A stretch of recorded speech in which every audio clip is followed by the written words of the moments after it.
Hmm.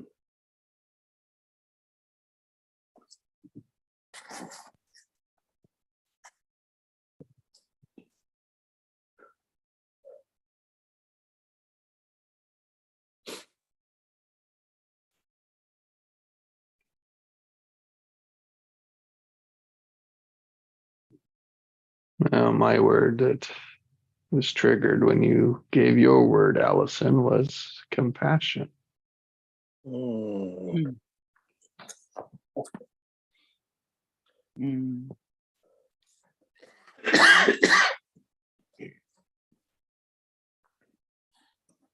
There's so much in that word for me. Yeah, there's for me too.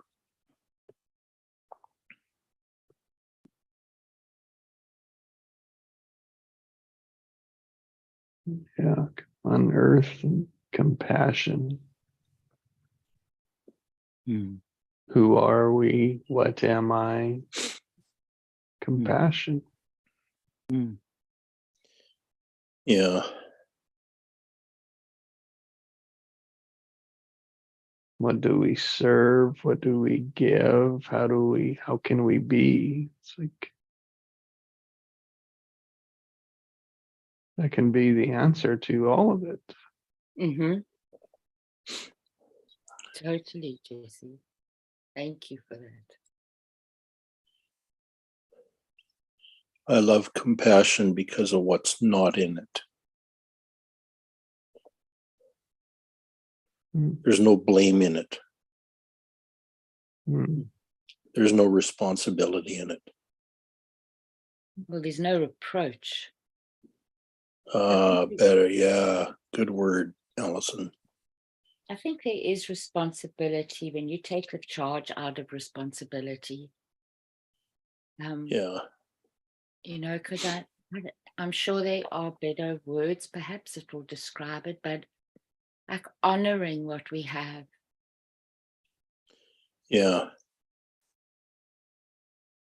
I mean, our bodies, you know, yeah, just being able to perceive the universe, even though our senses are so limited and our vision is pretty dense. When you, I mean, I watched, I can remember watching my teacher, and I watched that guru like this too. Like, there's so much, honoring of what life itself is. I mean, it's unbelievable. Yeah. Life in the Yeah. body. Yeah. You know, and the capacity that the body has then to transport us basically into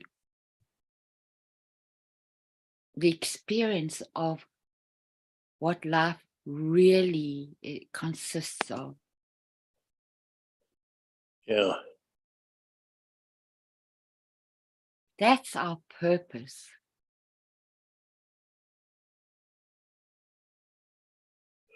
You know, it's hard to believe that a human body can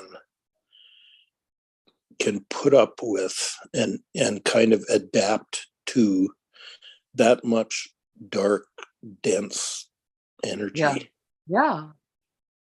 You know, I mean, that's kind of miraculous in itself, because it wasn't designed for that. Exactly, Craig. Although maybe it was. You know, maybe it was designed. Maybe it was designed for both, right? Well, yeah, there's a certain inherent capacity in the design. Mm-hmm.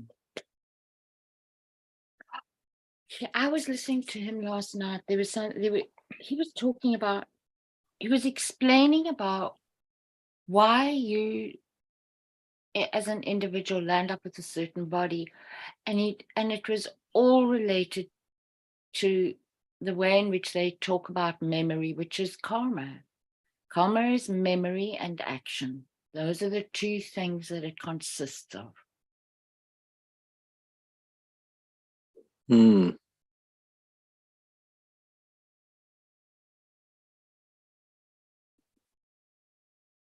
And then just, the understanding, I think what I'm only really beginning to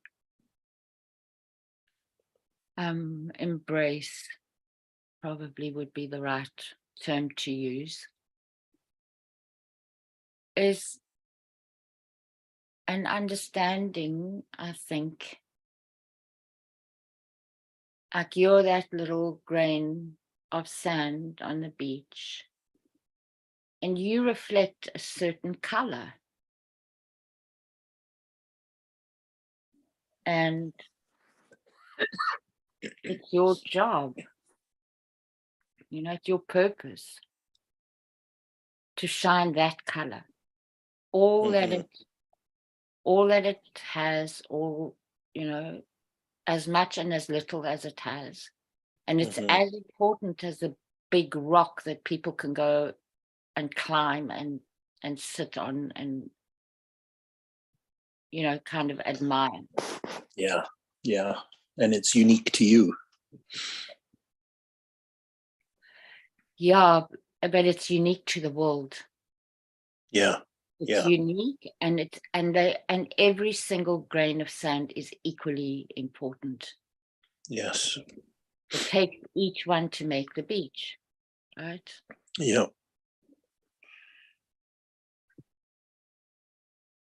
And that's all you're doing here.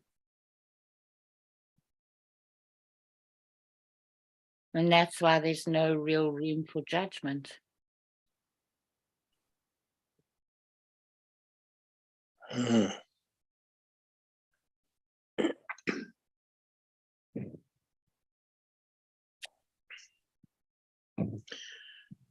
And that includes those of us who appear to be extremely destructive. I know. But what the Tibetans say, right? Somebody's got to do the job. Yeah. Yeah. Because that's part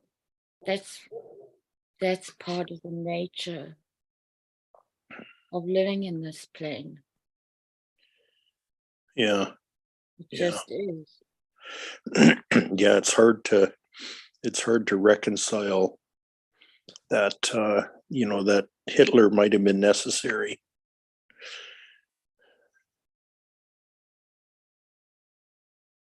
Yeah. And there's so many of him.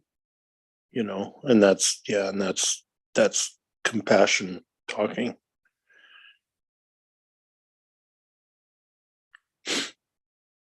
I don't know if necessary is the right word, though. I don't think we have the words for it. No, I don't think we do either.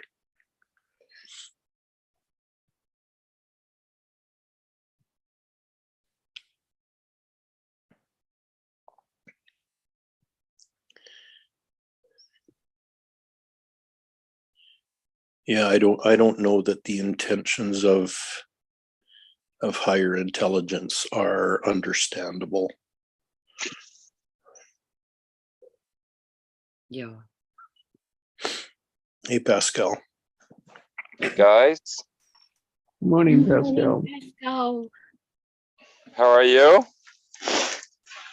We're good. I'm so happy to hear your voice again. I haven't heard you for ages. Yeah, I've got a busy life now. I know. Hmm. A very busy life. Yeah. A good busy life, yeah. Yes, a very good busy life. My goodness. Mhm. No, I was such in the zone, so that's why I'm a little late. Like I was just breathing, and then I was just like, "Oh, I gotta finish this. It's so good." So,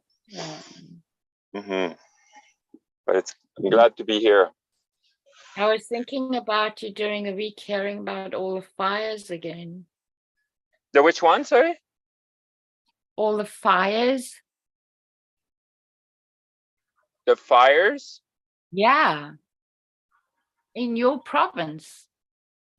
Oh, see, I don't watch the news, so I'm not too sure. I don't No, like. I mean, I don't see any smoke here in Calgary, Good. but Good. yeah, it might be more up north. Yeah, Yeah, probably is.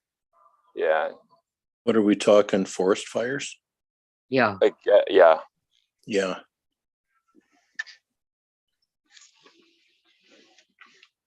Already? Wow. Yeah. Oh I yeah. know, eh? Yeah. Yeah. Yeah.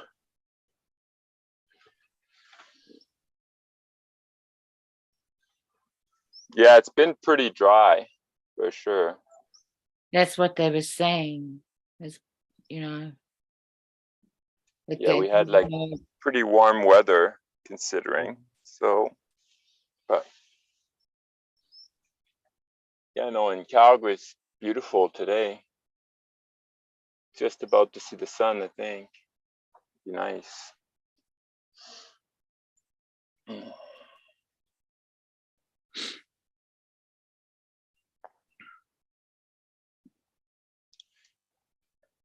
So what's going on in your life? Well, so far Oh. we've unearthed compassion. Compassion. Unearthing compassion. Yeah. So unearth. Like disentangle from. Maybe there identify, like follow it to the roots. Awareness of it. Does that ever end, Allison? I think it's a good summary, don't you think? Mm-hmm. Yeah. Does that process ever end?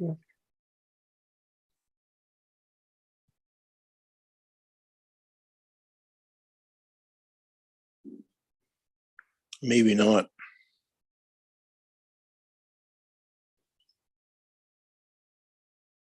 Yeah. Here's like it's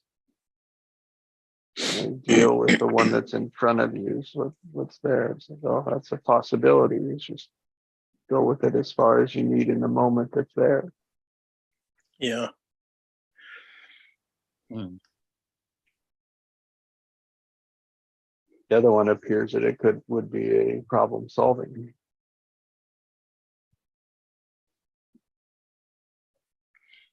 But I see human beings changing to like people born like in the last 10 years or so have a lot less detangling to do than I did.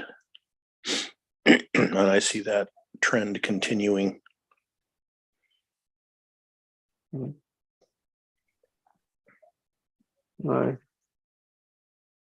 Mechanically, the older we are, the more we would have to untangle. Yeah. Yeah. In the theory that we were untangled from the beginning.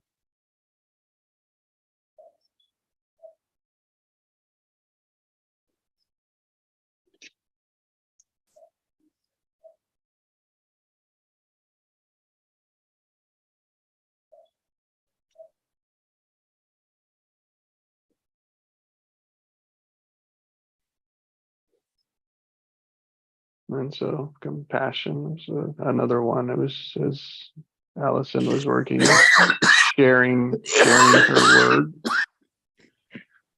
Sharing her word, I was triggered with compassion, self-compassion, Yeah. others' compassion, world compassion.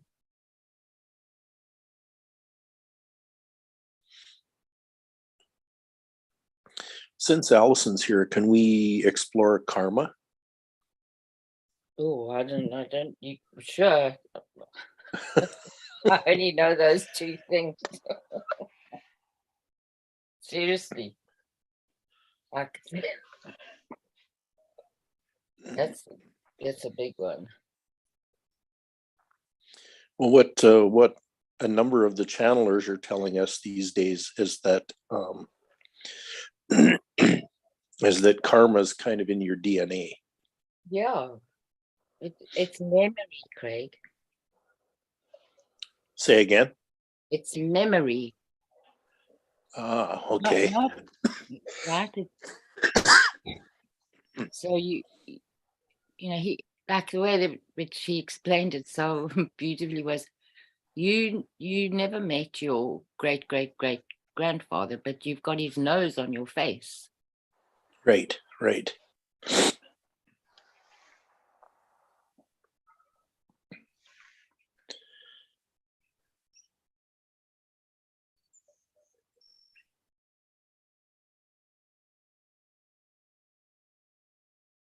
If you think about, okay, so Jesse will help me out here. So light waves are a form of memory, even though they're a new creation every time. Yes.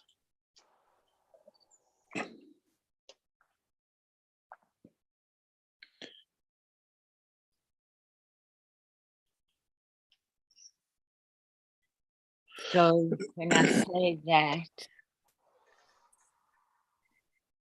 then what I realize again is that our interpretation of memory usually is, you know, our own awake mind memory Right. It's based on our experience. that's in this body in this context. Yeah. Yeah. But its Yeah. true nature comes from life itself, which is billions and more than trillions. I mean, we can't even count how many years old really speaking. I don't Yeah. know. How old is the universe supposed to be? 13.4 billion years. Okay. That's it. Wow, that's it. Yeah. Easy peasy. Hmm? Yeah. Yeah. No?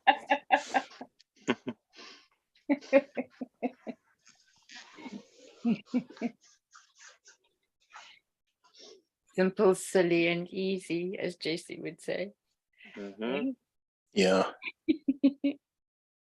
Right, and only works one way, and we're trying to figure out that one way.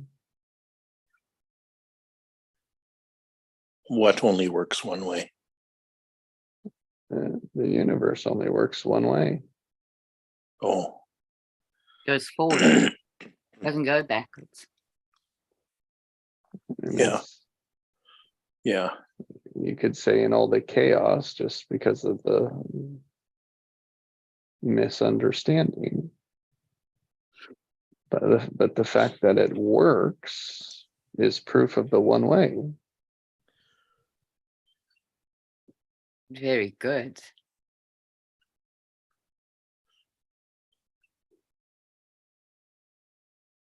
That doesn't mean that there's all sorts of potentials to it. Well, it is expanding. Mhm.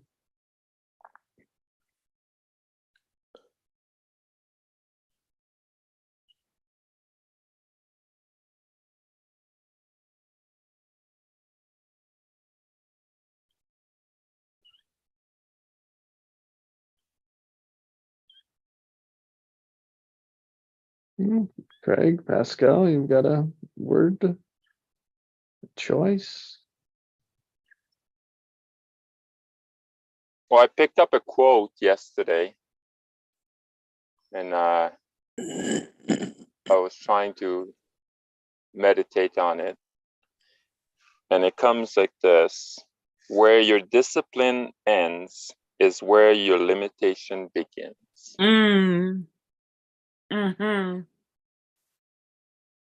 Oh, where your discipline ends. Oh, your limitation. Yes. Yes. Okay. Good. Sorry. Hmm. A bit of a turn in my head with that. Yep.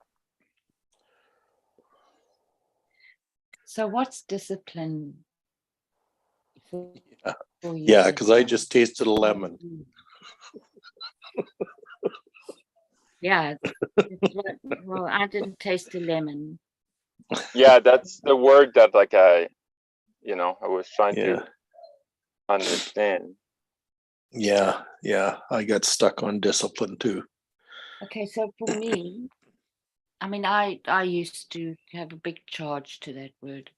So what came to me now when you said that was it's intention, focus, choice, resolve. That's all it is.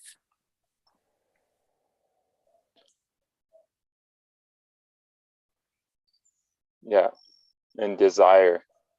Yes, of course. Thank you. That was the missing one. Exactly. And you know what the definition for desire is that I love so much, Pascal? It's life's longing for itself. Mm. Oh, that one's sweet. That's the yoga interpretation of desire. Say it one more time. It is life's longing for itself. Mm.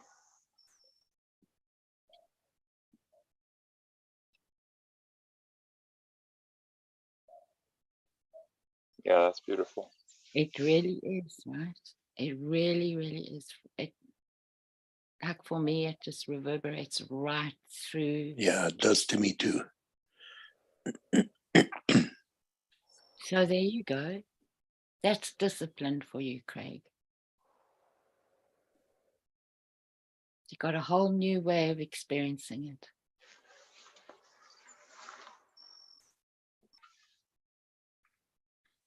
Yeah, it's not in the sense of like discipline people. Yeah, it's not that tight, And constricted. it's not about discipline yourself, right? It's more like in terms of choices, like in terms of like action, desire, creation, basically. Mm-hmm. Or being a disciple. So it could go like this, where your creation ends is where your limitation begins. Ooh, Very nice. very, very nice.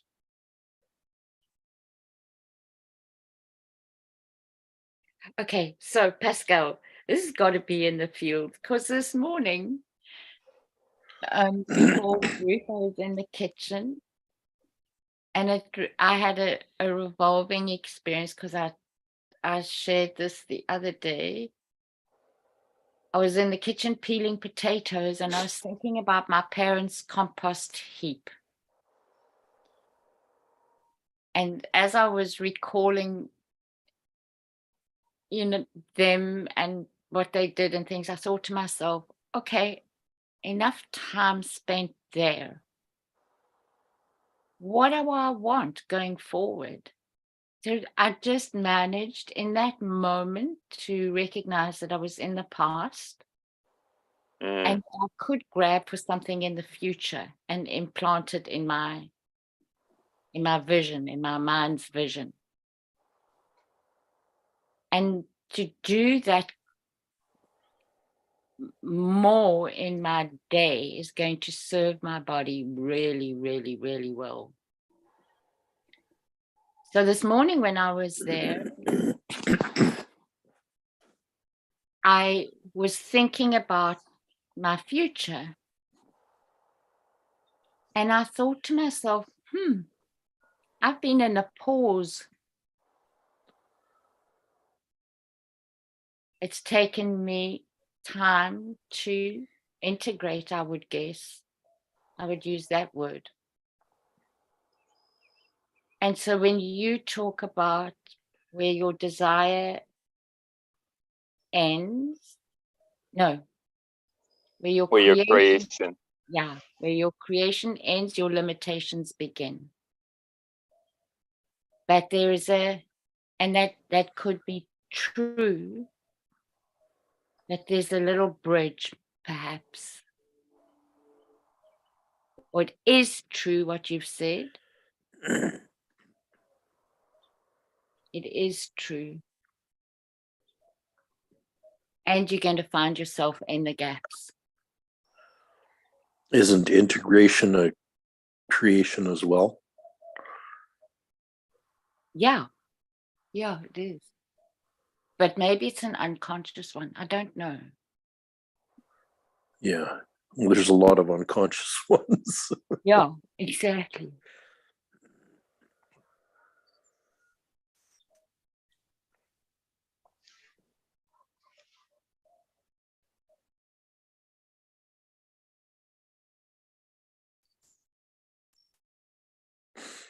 You could also say where desire ends, limitation begins.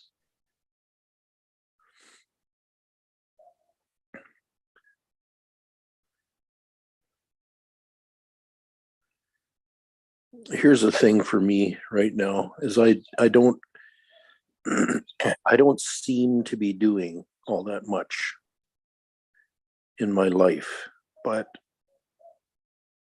because I'm in a major rest and recovery period. But it's been more fruitful than I've ever been. Mm.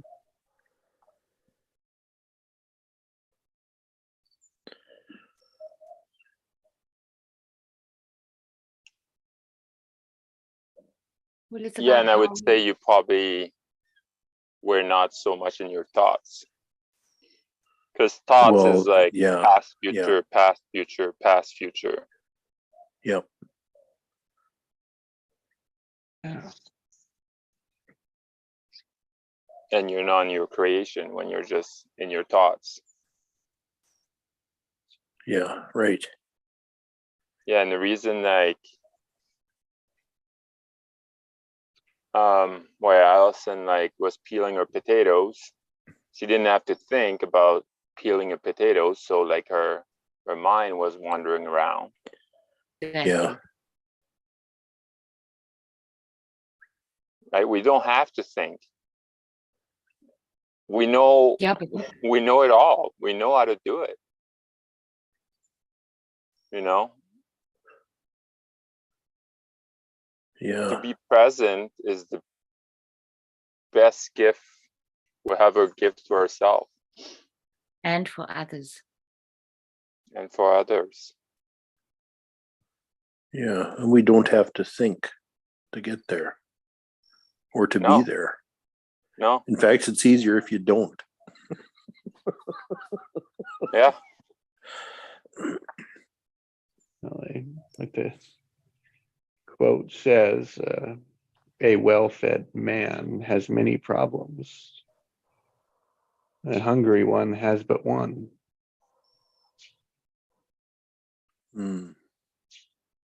Mm.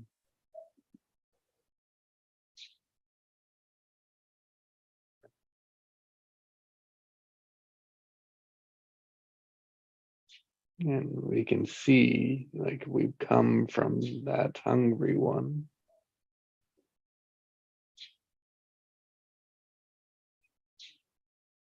Like the history, the experience, the karma.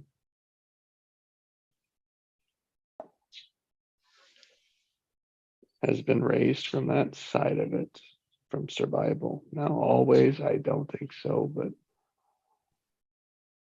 something, for some time, it has been.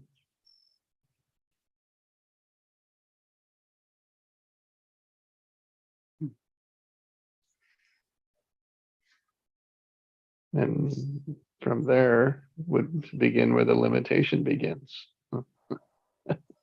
Mhm.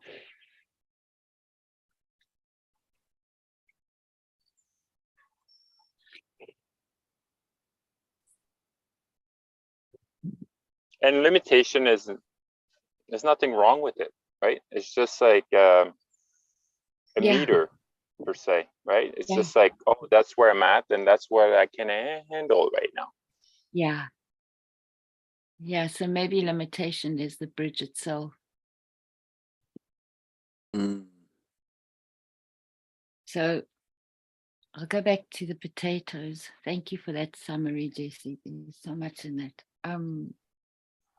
The potatoes. Okay, so I'm peeling, and I'm mourning the fact that I'm taking off what I always perceived and was taught about all the value that there is in the skin of the potato. And I've learned something different about this, about the skin, that it contains something that is to some people not so good. I don't know whether it's an enzyme or what it is. I know what it's called, but I don't know exactly what it is, what molecule it is. So we figured out that I'm probably one of those people that has now become very sensitive to that. So what used to be nourishing to me no longer is. Mm. And then I thought, so I got new information. I have a new territory. So what I used to use, what was good fuel, is no longer good fuel for me in where I am now.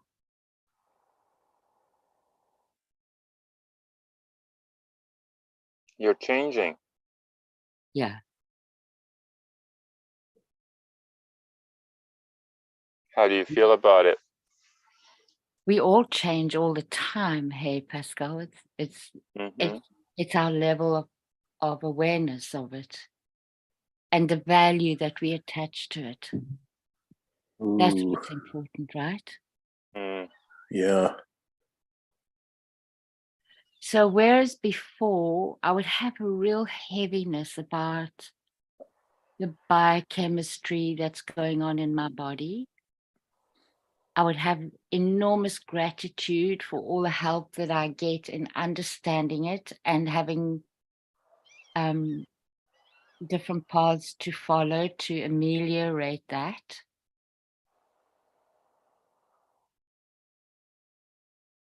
So that felt good enough for me. But now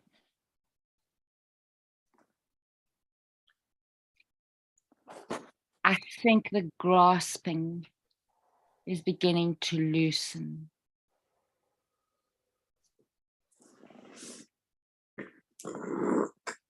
So the direction, it's almost like I've been able to pull the stake out of the ground and place it much further away. And in my mind, I can say that it goes beyond my body.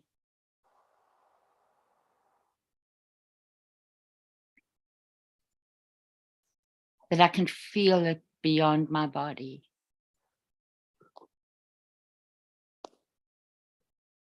So there's more expansion for me. And then in that expansion, of course, there's a letting go. There needs to be a letting go.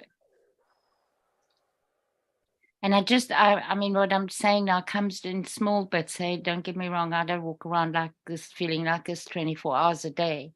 But the fact that I can do it in those small pockets is hugely, hugely uplifting, I would say. And so there's more joy, more capacity. Mm. And more comparison internally than between.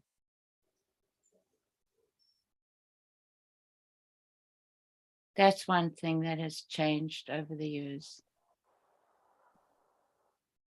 that I'm really grateful for.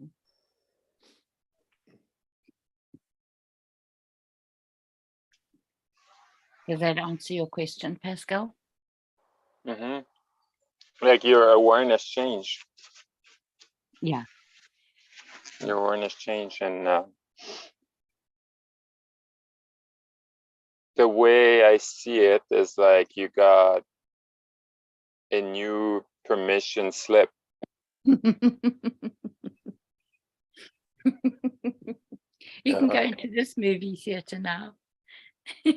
Yeah, yeah. You can change your movie. Yeah. Yeah, it's like if I see like, okay, the potatoes was nourishing my body. I was reading all about it, and I really believe that potato will really help me to nourish me. And then all of a sudden, like I hear one article regarding the potatoes that it's fattening and this and it's bad for cholesterol, whatever. Like I'm just like making this up. And then all of a sudden, like, oh, this is not helping me anymore. You know, now I'm looking at carrots. So carrots, oh, it's the best thing ever for my body, right? So it's always like a permission slip.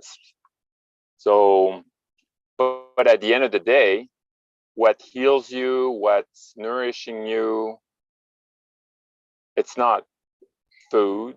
Because like, I mean, like I watched this movie. I think it was like in the beginning there was light, and Yes. and people have been like not eating for many days. So they're at the level that they're just feeding by light and breath work. Yeah. You know, so that's their permission slip, right? They allow their body that, okay, like they really believe that like the sun and breath work will keep them alive. So that's their permission slip. Yeah. And we give it to ourselves, right? Yeah, we all have a different one, right? Yeah. You know, I'm reading about fruit, right? And fruit has 12,000 angstrom, which is light. And if we understand we're light body, then, and then vegetable has 9,000. Yeah. So for me, I'm incorporating more fruit in my diet and I'm seeing result. But that's my permission slip. But another someone else will be like, no, like, oh no, like vegetables so much better, blah, blah, blah. And okay, sure, you know, that's yours, right? So Yeah. So nothing is an absolute. no. Well, No. all of us are unique. Yeah, that's what we were talking about before you came on. So there's no one size fits all solution for anything. No. Which is basically how we've been trying to live for the past few hundred years. Yeah, and we also know placebo works. Yeah. Right? So really, is it the pill that's really healing us? Or we just allow our body to heal? We get out of the way. Or is it something else altogether? And maybe it's everything of that. Yeah. Yeah. Maybe it's not an either or. Right? The both and. because I shared this, listen, I think 2-3 days ago, maybe last week. This guy, like, Mm. he was paraplegic for, you know, like he was diagnosed to be paraplegic for the rest of his life, and then like, and yeah, he didn't really want to accept that, and the doctor was like, yeah, you got to put your house in order, like make sure like you put the ramps for like the wheelchair and all that stuff. And he says, no, like, doc, I'll be walking in 100 days. And he was like, no, like, sorry, RG, like you won't, we've never seen that before. And he was like, yeah, that's fine, but I'll be walking in 100 days. And that's how I'm going to be doing it. And for him, it was hard, but it was also easy to detach from his body, because like as a young man, he was doing a lot of astral projection. So he knew he wasn't his body. He wasn't his body and he wasn't his mind. Yeah. So, and that's how he does it. Yeah. Right. Yeah. He says like, yeah, you can do it in a physical form, but it's extremely long and it's not efficient. Yeah. But it's really detaching yourself from this suit That's right. that you're wearing right now. That's right. And 100 days later, he walks his doctor. He's like, he walks with his walker. And then like, he's like, oh my God, like you're walking. And then like, he just move his walker away and he's like, oh, wow, you're really standing by yourself. Oh my God. Right. So. Yeah, that's incredible. Yeah, he made the impossible possible. Yeah. Yeah. Yeah. Yeah, and he says like it was extremely painful, like he Mhm. did it through meditation, but it was like, like even the doctor was like, you got to stop doing this, like you're gonna break like your ribs and all that. Like he was really like forcing all the energy like to build back these blood Yes. vessels, these nerves, these everything. Yes. And he was like, well, I need to reconstruct my body. That's right. Wow. So. Wow. That's very similar to Joe Dispenza's story too, right? Yes. Yeah. Yes. Yeah. Yeah, I it's mean, a similar approach for sure. Yeah, it's incredible to have that amount of focus. Oh, Yeah. that's what it takes, right? Yeah, and he's got these, like, I'm just reading his book right now. I really barely like scratch the surface, but he's got these magic tricks, he's called them. And the one, he was like, imagine like the two eyes are not connected to your brain. They're just floating in the air. Mm. And he was like, you can't think. And another one was like, imagine you're just like an empty balloon. You have no organs, you have nothing. Because we know, scientists says like we're whatever, like 99% empty.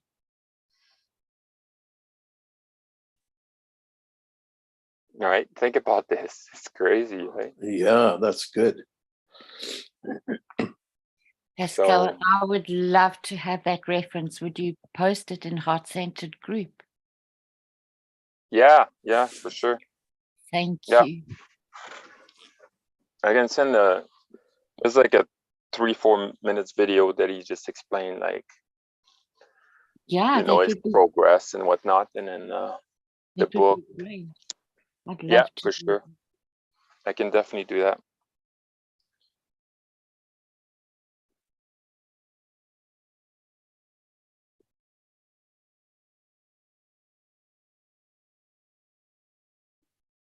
It had me think Yeah. about the placebo, and so as best I can tell, I'm not an expert in it, but just thinking about it, it's come up a couple of places, and the placebo is known as the control group. And how do you measure the placebo in the drug group?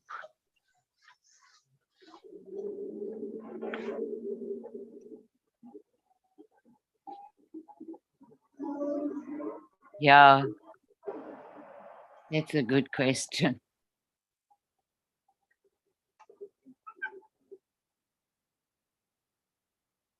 Because it's happening in like how much, I don't know how much of speaking to what Pascal's talking about, as I would call that a practice of the placebo effect. That would be the discipline of the placebo, a version of it. Let's just say a version of it. And then most people, they're like, oh, you give me something, so then I am starting to feel better. Isn't that the placebo effect too? I would say so.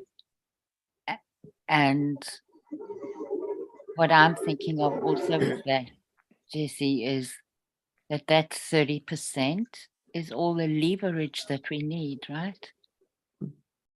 So if you think of it as leverage and then putting, and then adding to that your desire and your intention, you can expand that. Yeah, I agree. Past the limitation, yeah. Mm-hmm. There's the discipline. There's the discipline again. Mm-hmm. I listened to the discipline from this guy's story is that if he didn't do that, he wouldn't have been there. That would have been the limit. Mm.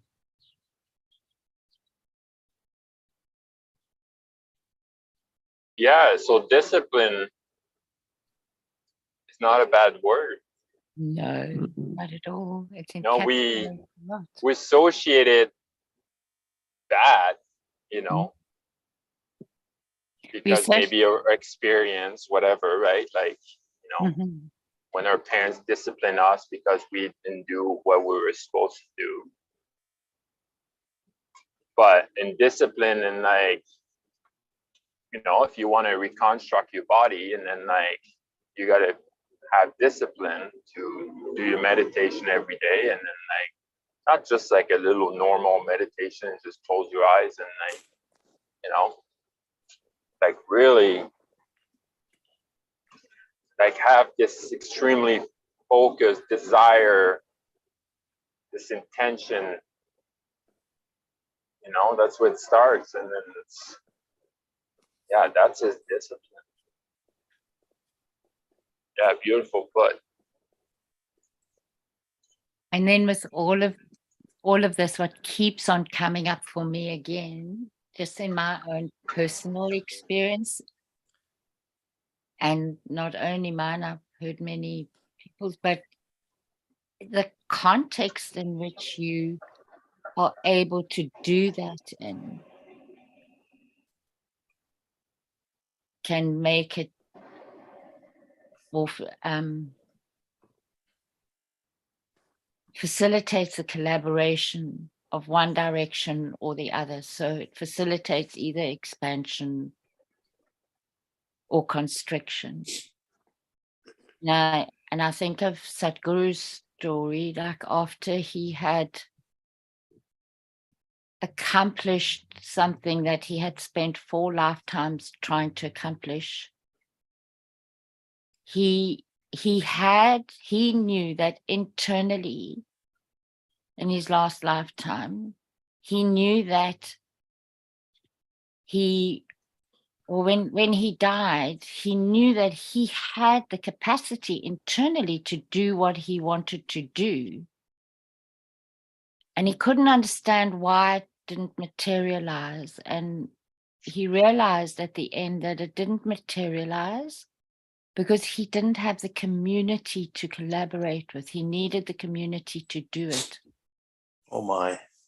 And then when you hear him talk about doing it in this lifetime, and his body was so depleted because of the energy that he had to dispel, dispense, pour into this consecration process, left his body so depleted that he was, he was dying, and he was prepared to let his body go, but his community didn't want him to let it go. They realized that there was still a lot more that needed to be done, and they needed him to do it.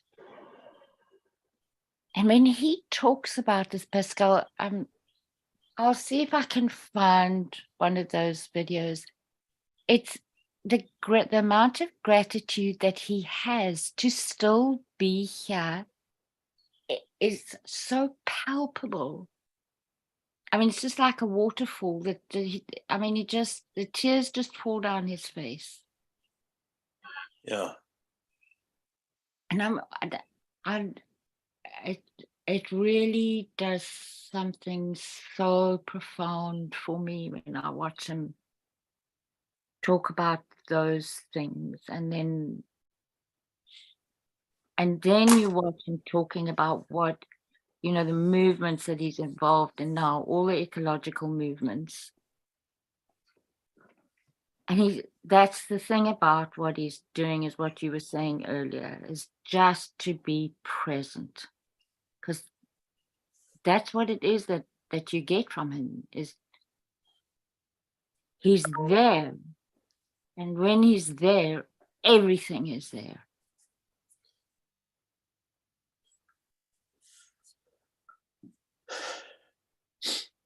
Hey, Allison, you got to find that video for me. There's so much in what you just said that's just ringing bells. I just had this alarm go off. Oh my.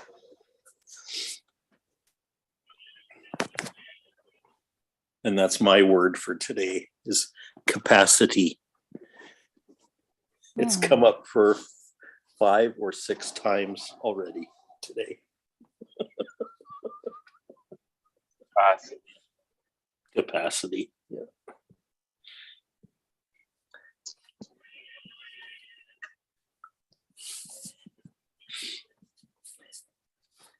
I mean, I think it's the unexplored part of us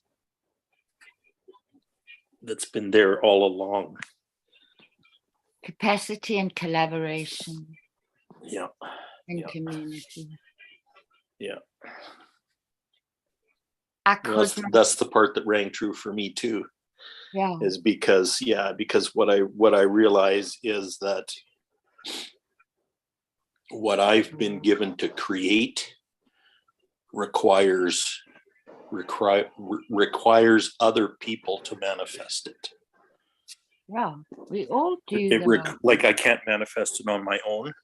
I have to work in conjunction with some other people in order to manifest from here on out. Yeah, but I think we all do, Craig. Well, that might be true, but I know that's true for me. Yeah, if we're going to live to our full capacity, that's what we have to be able to do. Well, there has to be a relational dynamic in it. Yeah.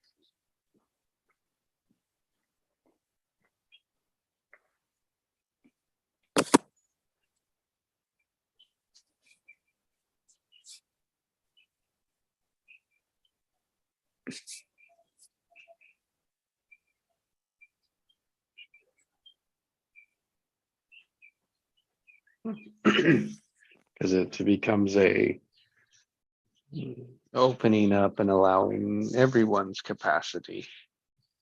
That's right. And True capacity. Yeah, that's why opening up is so important. Is because you can't even explore your capacity without opening. That's right. Yeah.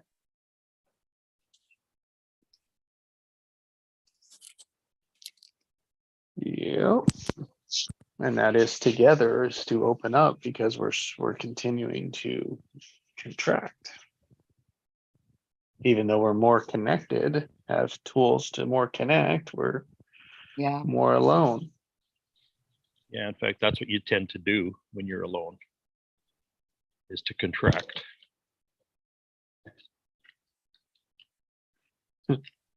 and then there's also there's also, as I was thinking about this, I was thinking there are also some people that do manage to do that connection into the field on their own,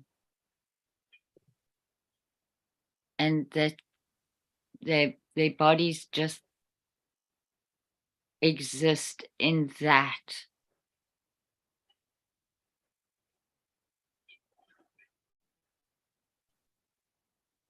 And they build a field like that I imagine that they're not just sitting. Their bodies are sitting, but their energetic field is contributing so much. Mm. And so they're opening on that level. Yeah. And maybe they never left it, right? Yes. And that would be the thing about karma, what that you get to expand. Yeah. I don't know that there is a recipe with it, but I think maybe there is. I don't know. But I think Math is that's in why he was. everything. Sorry, Jess. Say that. Math is in everything. There you go. So your love of it was not for naught, hey, Jess?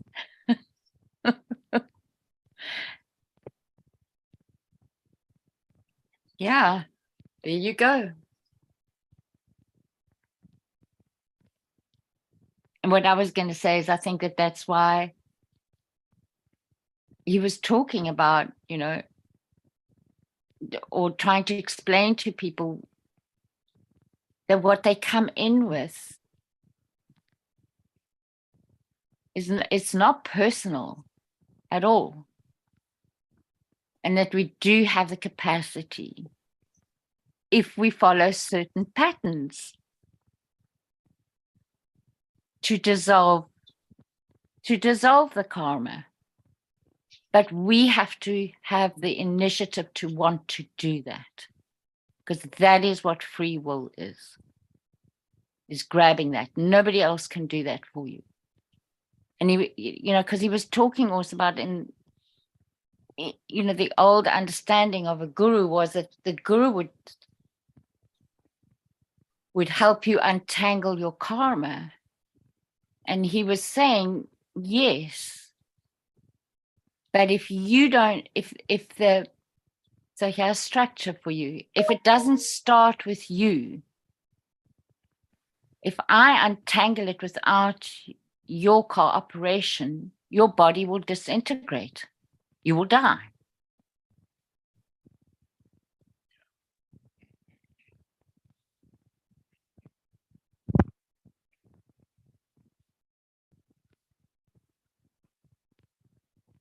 So the participation is at the desires level. Correct. Known or unknown to this plane. Yeah. Who did I hear say that? I think it's in his book, Inner Engineering. Wow. There you go. Who's that? Mo? No, that's Sadhguru. Ah, okay. Mo's pretty close. Yeah. Yeah, we can say it's not personal, but if we associate ourselves with our mind and body, then it will be always personal. Exactly. If we stay in that loop of the personality and the unconscious, then it's always personal. Until we, get shown away. That we're not our body, that we're not our mind, That we're not only that. that we can separate from it.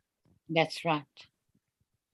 Or that we connect through it, hey, Pascal. It's not about escaping it.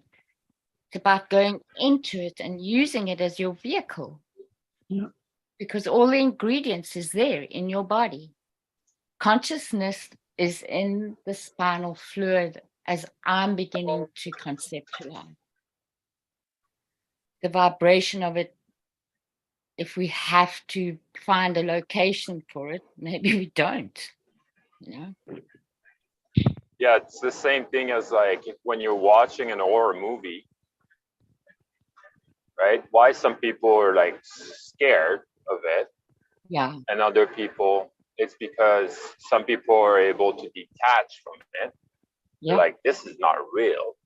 But other people, they get so into it that it's like the events happening to them. Exactly. I have to take So it. they take it personal, right? Because they're kind of in the movie. So to detach from that movie, detach from our mind and body, we're not our body, we're aware of our body, we're the awareness.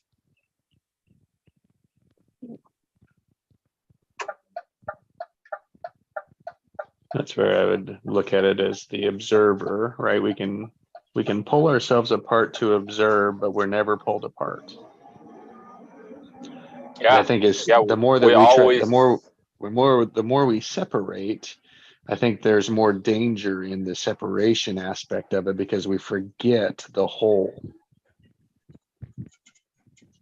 yeah, we always connected to the source no matter what. Yeah. And I was giving that analogy with like the water and oil. We can be water or we can be oil, but we're always part of the whole. So do you want to rise above and detach from the water and just looking kind of down at the water?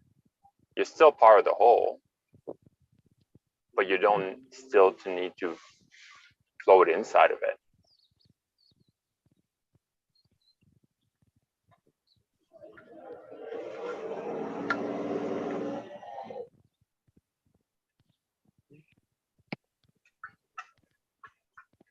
That's where I'm at. Yeah.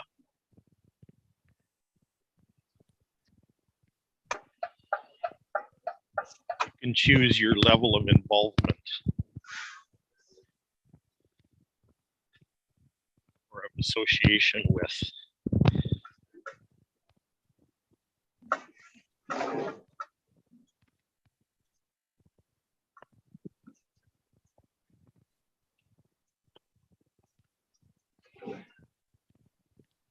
And I can tell that I'm not completely there because, in our family, you'll say like it's a genetic disease. I still don't believe so much in genetic disease, but anyway, so like we live in the same environment as my parents and stuff, and we developed like kidney disease. And my brother decided to try new drugs, and that's his permission slip. And I decide I'm gonna go through meditation, but also I'm gonna take herbs to heal my kidney. So I'm not completely like detaching from my body, say, still thinking about nourishing my body and this and that. But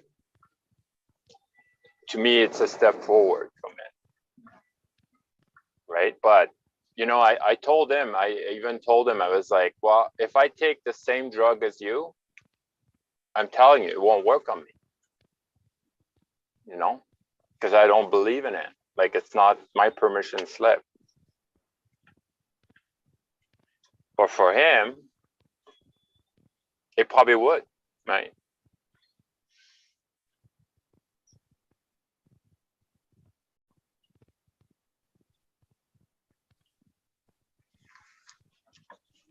Some point we find out, huh? Mm-hmm. Feedback. Hi, Ian. Good afternoon. Hi. Hi, it's Ian. Awesome. Hello, Ian. Hi. Hello, everyone. Hi, Ian. It's Alison. Hi. Hi. Good It's to been a hear your while. voice. Yeah, not too long. Ian, there's no time. There's no time, so it hasn't been a while. Mm. That's right. Time is illusion. Mm. So I invite you to compassion. That was my word for the day.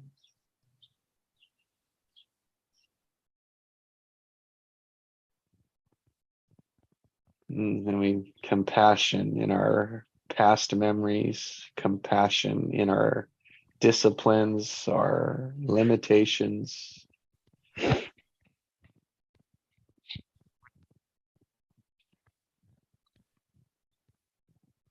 In our measuring of capacity. Capacities, yes.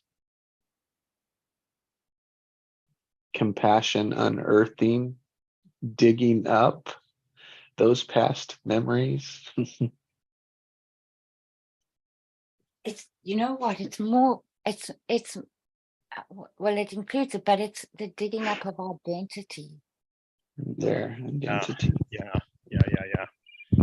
I just got that too. It's be aware of what you're identifying with. How you're identifying yourself. Am I identifying with the 3D reality, or am I identifying with my higher self?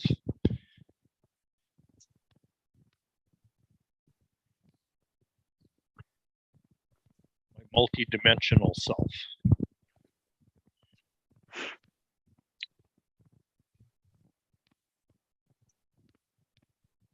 That has unlimited capacity.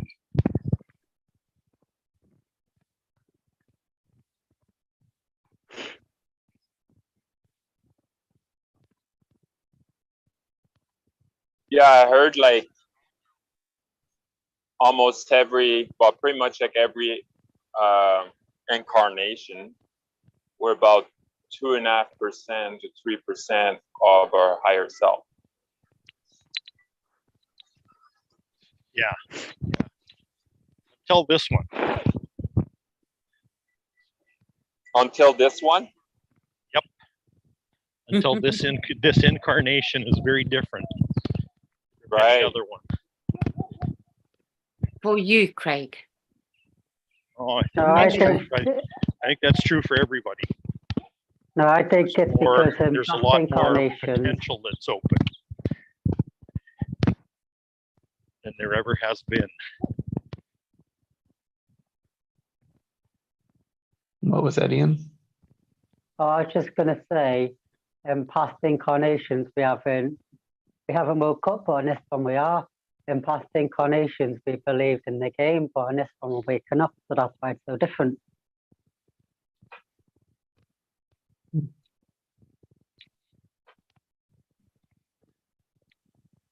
Yeah, I don't think it's linear.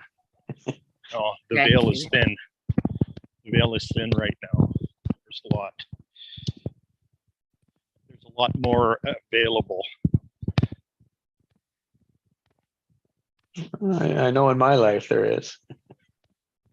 That's the only one I seem to remember. So But in 100 years, there will also be a lot more available, because that is the nature of life. It's momentum and it's creativity, or it's creation, sorry. So there always will be more available.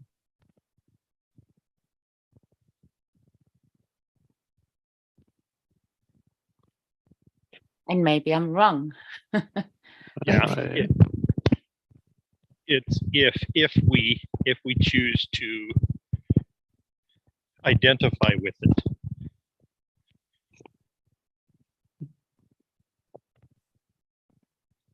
I would say, do we choose to identify with expanding or limiting and contracting? Yeah. That is the model. That would be the model, the forecast. Yes. The forecast. Gloomy and rainy, or sunny and bright? And the Yeah. trick, as Annette would say, would be to see the sunny and bright behind That's the right. clouds. That's right. Yes. It's always Yeah. there. Right? Yeah. Show up as you can be on your good days, on your bad days. So-called bad days, but I mean, still. Yeah, we're gonna still identify with our ego mind identity. Yeah. Yeah. It's always gonna be there, Yes. you know. But As are long we as gonna listen to it? Yeah. How we listen to it, hey, Pascal. Yeah. And it's there while we're in our bodies. Yeah. And are we going to let it rule our experience or not? But it's like having a car. That gets you from A to B. So it provides the experience. I think it's just learning to observe it. Like the last few days, I've had a bit of ego coming up, but I've observed it. I haven't fell into it. So I'm just like, okay. Whereas before, I would fall into it. Ah.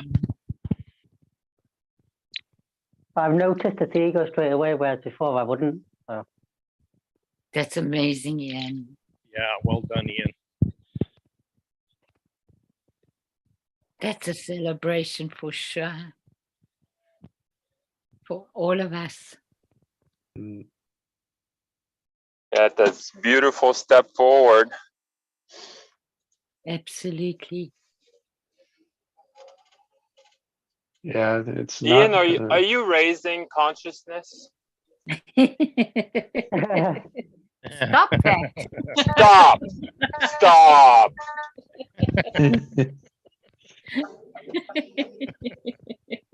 I'm just Be learning from my careful own with it. experiences. Mhm. Be careful with it.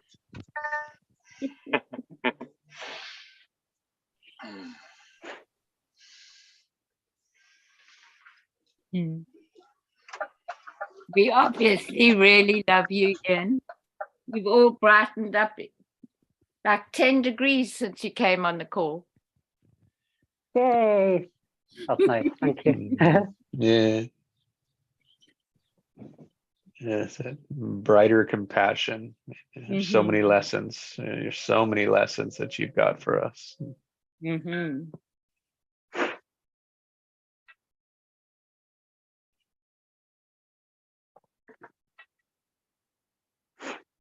I love that. I love that progress, that awareness, observing yourself. It's like, oh, rather than falling down that hole, I'm stopping up here. Mhm. I'm not choosing to go that way anymore. Man, That's mastery. that is mastery. Yeah. I've seen the booby trap and I don't have to fall for it. Mhm. And in a way, I think that's the only mastery that's really essential to us, right? Yep. The others add color, but that's the one. That's the biggest one. That's unearthing the identity. Yep. And then rather getting trapped up and sucked into it, then we start to say, oh, why? What is it? What's the information I need here? And then we start moving into new ones. Yep. That's Viktor Frankl and the choice point. Yeah. Right. What a remarkable soul he was, and many. No kidding. Right. God. I. You know, he was a little kid in Auschwitz. Yeah. He came up with that. Well, That Yeah, blows me away. he wasn't a little kid, I don't think, Craig. He was a young man.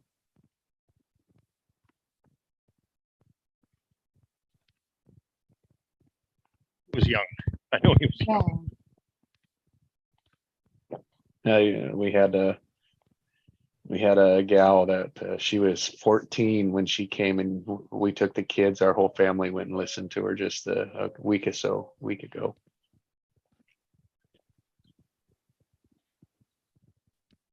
Quite something to be in the presence of the story as well. Absolutely.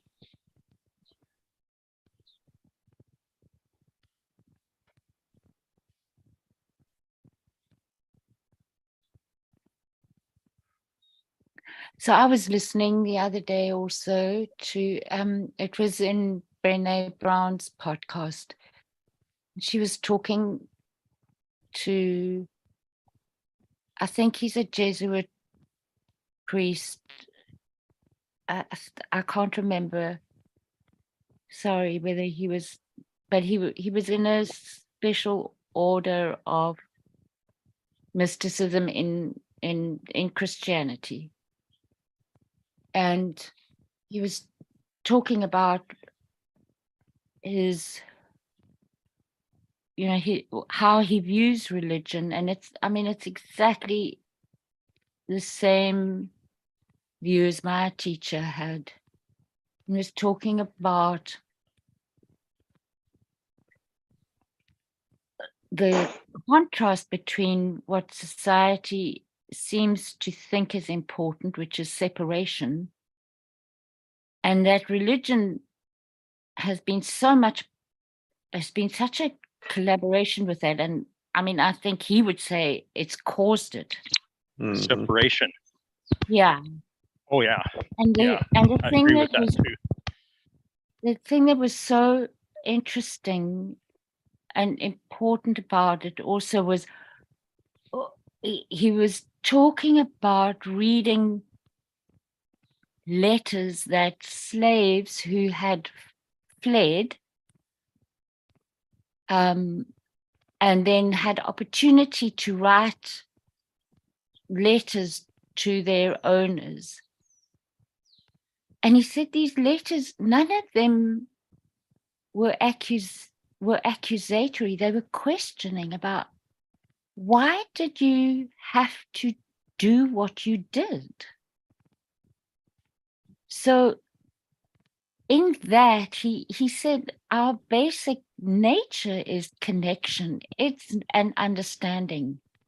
Even when you've lived through so much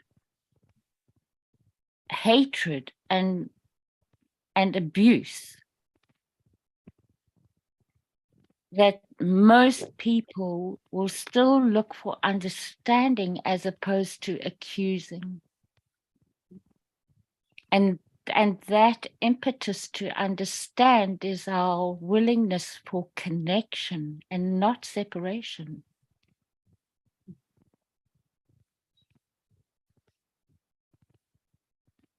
And as you talking about, being in the presence of this woman who was 14, that brought that back for me. Because it was obviously such a profound experience for him, being able to read those letters. It's a beautiful interview. It's really, really stunning. It's on her podcast. And it's one of the newer ones. If you can add it onto the group, then that would be appreciated. And I'll give it a watch. Thank you.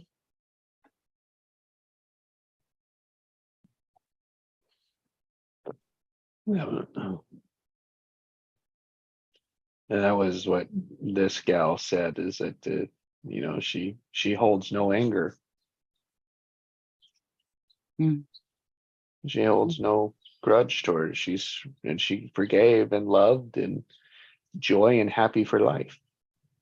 God, So that's what kept her alive. That's what kept her alive. No. And she says, oh, it was horrible. Yeah, I mean, not that, but it's like there was small acts. She says it was the small acts that made life possible. Yes. And she says every one of them in there, and I think it's in our life. We all have these miracles. Yes. We all have these miracles. And our life is a miracle. That's that.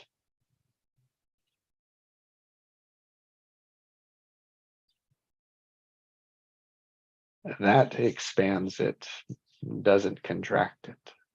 Yeah. Yeah.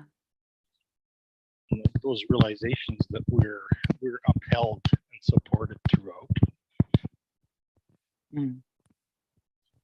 No matter how hellish it seems.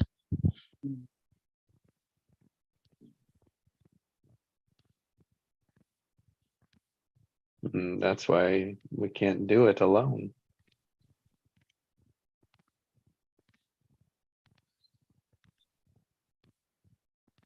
Exactly. 99% of us can't. Maybe everybody. I don't know.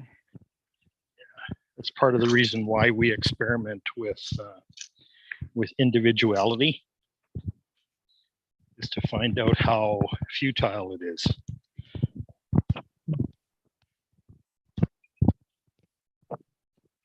And yet the spark lies there, right?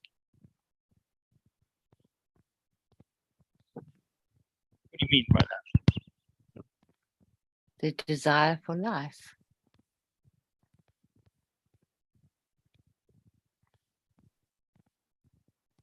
Is where? In the cell. In a cell.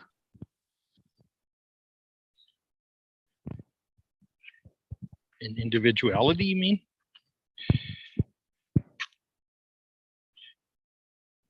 I think individuality wouldn't exist if it wasn't necessary, Craig.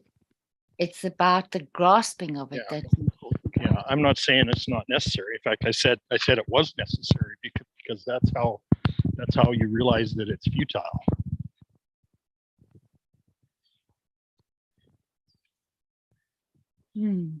You couldn't realize the futility of it if you didn't try to experience it.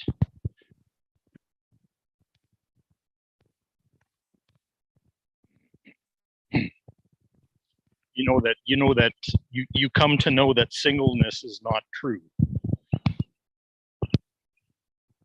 Yeah. But that oneness is true. Yeah. And that they're not the same thing. Correct. And then there are membranes in the oneness, and those membranes are the individuality. Yeah, that's like the cells, right? Yeah. Yeah. It's like the balloon. The entity. Individual isn't what you thought it was. Because the membranes are porous. They're not locked in. You understand individual as a piece of a much bigger whole. And the whole is much more than the sum of the parts. Right. Instead of as an isolated entity unto itself. Correct. I would say.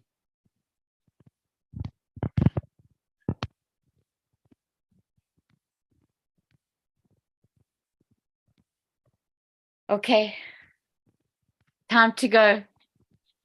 Thank you so Thanks. much. It was such a wonderful morning. It was so wonderful to be with you, Pascal and Ian. I always enjoy throwing words around with you, Allison. Good. I'm glad, Craig. Yes. It's fun. Good. Thank you so much, Jess. Have a good Wise day. soul. Thank you, Allison. You too. Bye. Yeah, thank you, Allison. Bye. Have a beautiful morning.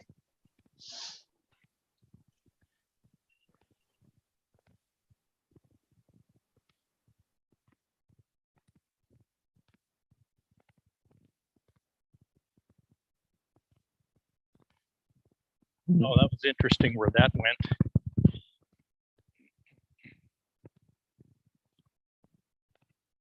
Yeah, unearthing compassion capacity. Well, yeah, Identity. and awareness. Yeah, awareness as to what you choose to identify yourself with. Yep. In terms of, especially in 3D terms. yeah, oh, it's in 3D terms. Yep. The Because polarity. your truth is in higher dimensions than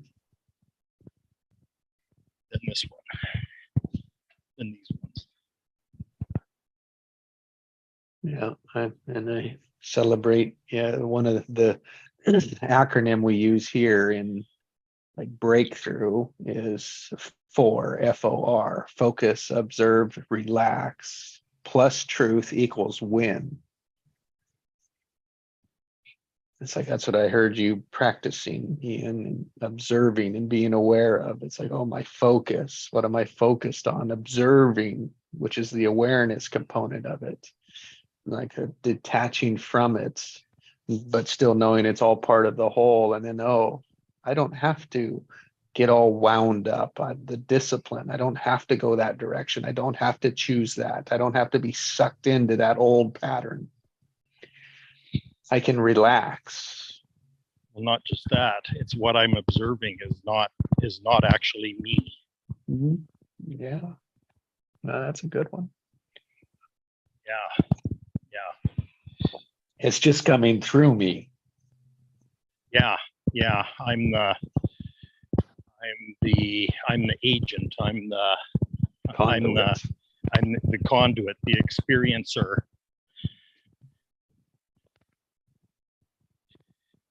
And it's that, oh, I'm out of alignment with my truth. Something's not true here. Something's not aligned with that fifth dimension, that higher dimension, the truth dimension. Yeah.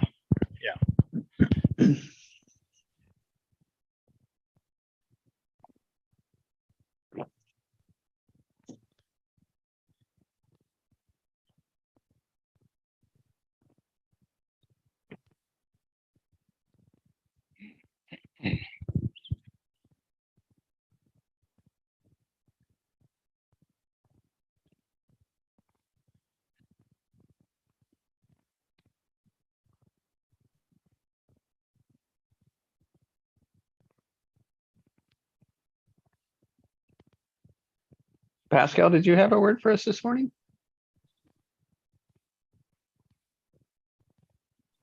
Or Ian? I had more like a saying, right? Yeah. And I changed it with like, That's right. where creation ends, our limitation begins. Mm. Instead of discipline. But discipline, like as we explore, works as well. It's just we discovered that we had resistance to it. Yeah. Yeah, it's one of those charged words. Yeah. What I noticed right away was two charges in that, two negatives in that statement. You know, that not only discipline and limitation. Which make it positive. They do mathematically. Right? And it's part of that. It's part of the awareness that those types of statements grabs people's attention because it's out of the norm, right? People want to avoid it, and so it's a way to grab their attention to it. Yeah.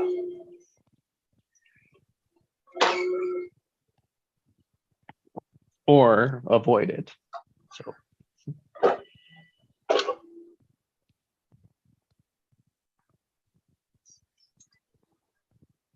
Yeah, my word is stillness.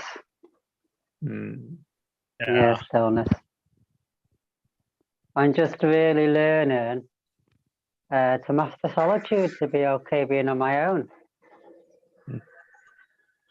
And stillness, yeah. The stillness, being still, silent, yeah. Yeah. Silence in my mind.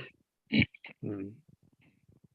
I'm learning to really be okay. If I don't see anyone for a week, that's okay. Learning to really be okay by myself.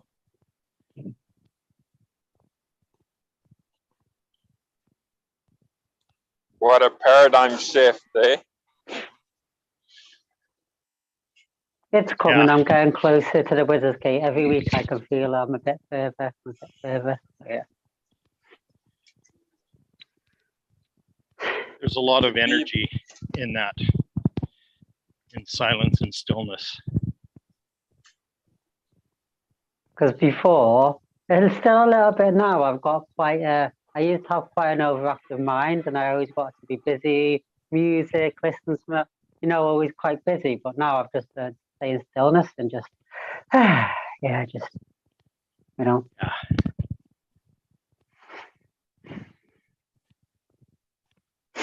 Yeah. If I have to put a word today, that would be recharge. It's a hell of a rough night last night with Kai, and I felt drained this morning. I was just like, oh, yeah, I'm gonna do my day, but then I came to this call, and then I'm recharged. As thanks to you guys. Maybe he's borrowing your energy. Yeah, I'm stealing everything right now. Yeah. Don't open too much. Don't enjoy open it too much. because it'll be 18 before you know it. So enjoy it while it lasts. Yeah, exactly. I remember my sister's baby being born, and she's 19 now, and I'm like, what the hell? 19? How did that happen? Yeah. Yeah. And then they start blocking your energy. Yeah. They don't want to be a part of it. They want their own. But the only thing with my sister, I can give them back. So Yeah, it's different, I know. It's like, oh, I had enough now, you can have it back.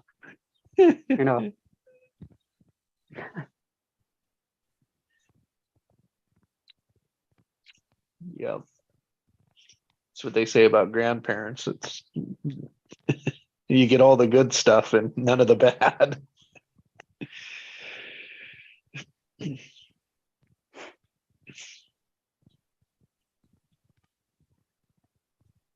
It won't be long for that either. Wow.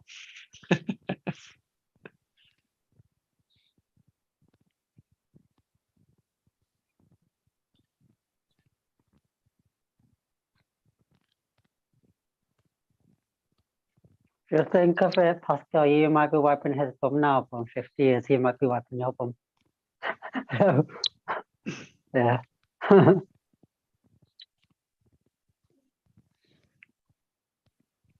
Yeah. That was a big turning point for me when I had to wipe somebody else's butt, and it's like, oh man, somebody else did that to me too. Wow.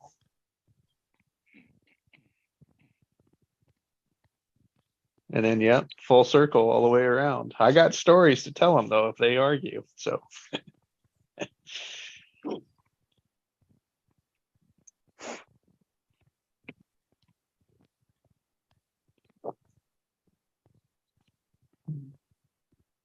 Can I ask you guys a question? Like, what's the best form for you guys of like shielding yourself? Like, what do you do to shield yourself? If you get what I mean.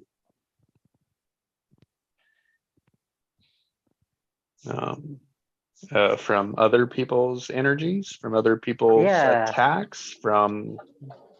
Yeah, do you know, like they just say like put shielding up and stuff. Like, Can I ask you another question? Yeah. Back at that one, what makes you think that you need that?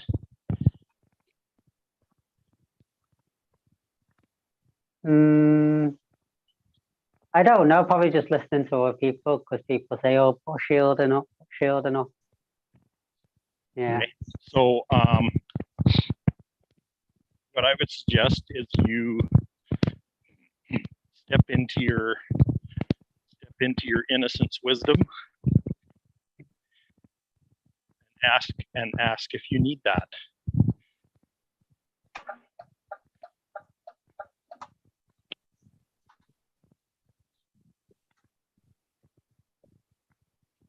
Yeah, sometimes, yeah, not all the time. It depends who I'm around. If I'm around like you guys, or like I went somewhere the other day, like a festival type thing, a cocoa ceremony, then no.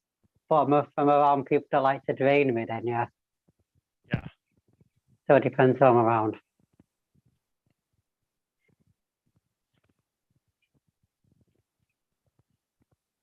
What I've been finding, Ian, is that the more I put intention on staying in a co-creative space, like all the time, I haven't really had to be concerned about that, about other energies, because my own sustains me. Let's put it that way. If I keep awareness on it, and if I keep intention on it. Yeah, it's just because I want to go to my mum's next week. Yeah. I haven't been to hers for a while, and I think my sister might be there as well. And I like the sort of people that like draining people. So yeah, you know. But I do want to see them because they're my family. So yeah, they're my family. So yeah, because didn't you share earlier about Christmas time? Yeah, when I saw them, and it went really good. But after, I felt like for 2 days, I felt really drained and really, yeah.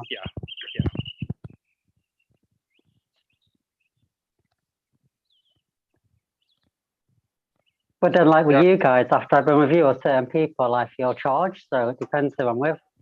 Yeah. Yeah, for me, if I really want to do something, I don't need to shield myself. But if I'm kind of forced to do something,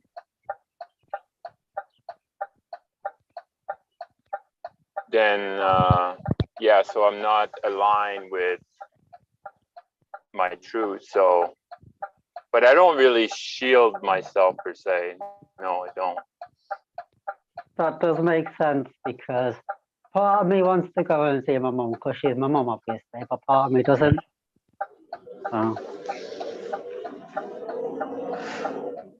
I mean, I heard that phrase or word like thrown around quite a bit.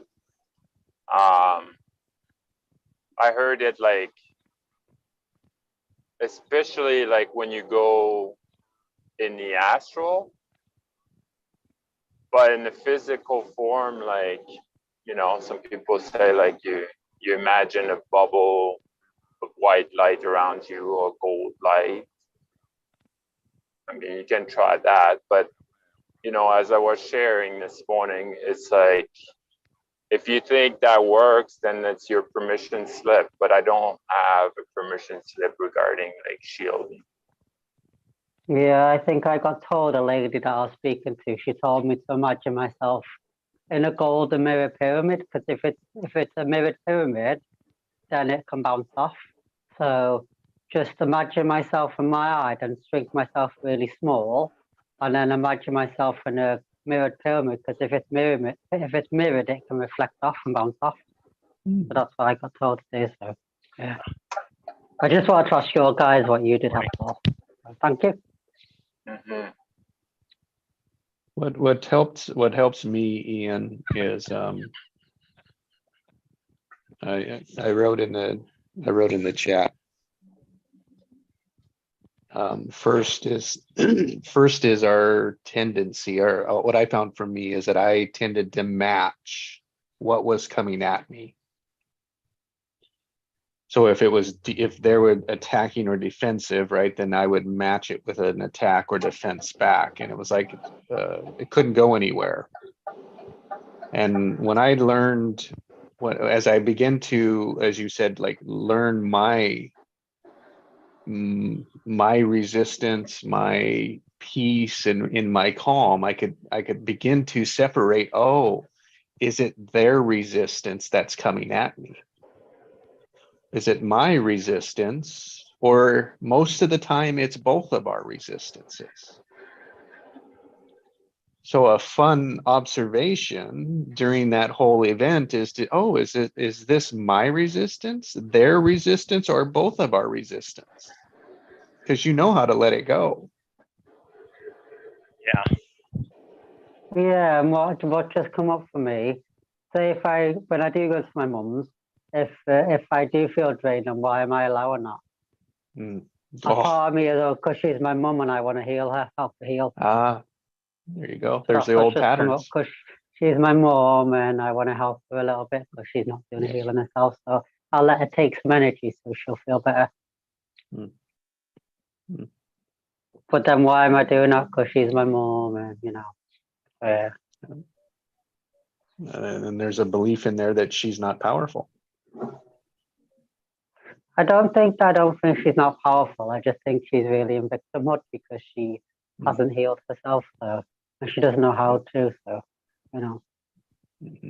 And if I try to help her, she gets defensive. So, Of course, because she's powerful.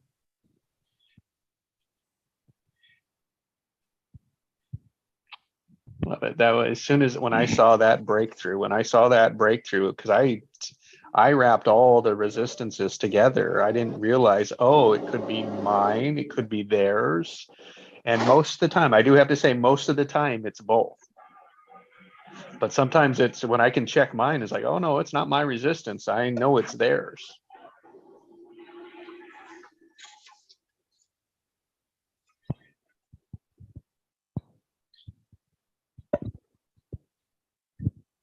I'll just see how it goes. And if I go and I do feel drained, then it just means I've got a bit more work to do. Yeah.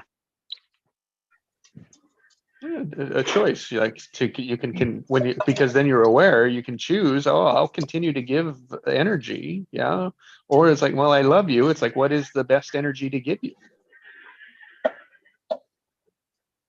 What is not draining both of us? What Just lifts to us listen both with an up? open heart. Oh man, brother, that is so, yeah. Listen, but not take it on. Yes.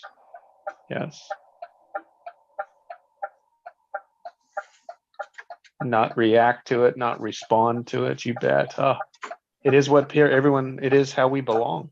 It is what people want the most. It's just some of the things she says to me sometimes. Like, I went to see her one time, and I at the time I took it personally, but I wouldn't take it personally now. She said to me, "What went wrong? You were so cute as a child," and she started laughing, and I was like, you know, why the hell would you say that to your son? But now I wouldn't take it personally because I know she's hurt herself. But yeah, it's just some of the stuff she says sometimes. I still love you, Mom. Mm. Right? Just be, I think there's a way to anticipate that certain rocks are going to be tossed your way. And it's like, oh, when those rocks come your way, what will you give back? I think now if she said that, I'll just say, "Oh, thank you so much." Something Yeah. like that. And then that's it. And boom, does that disrupts that pattern, that old pattern, because she's looking for some response from you, and that's going to ripple back some pattern. And it's like that shakes up the awareness. So I have a visualization. So when she's throwing rocks at you, imagine you're receiving love, and then you're throwing love at her back. That's the image I got. Yeah, I'll give it a try. Thank you.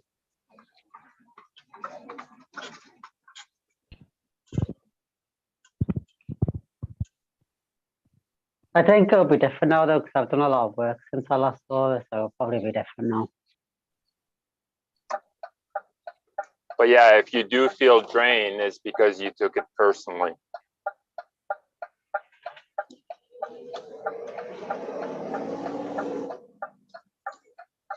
And it's also good to remember, like, your work has not been in a vacuum.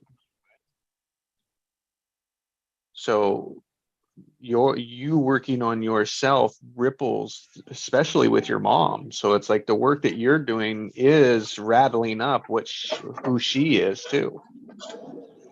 Yeah, at Christmas, like I went at Christmas, and she said about my hair because I was gone bald, and I just turned around to her and said, "I love myself with hair, I love myself without hair. It doesn't make any difference to me." And she went, "That's right," and then just smiled. So,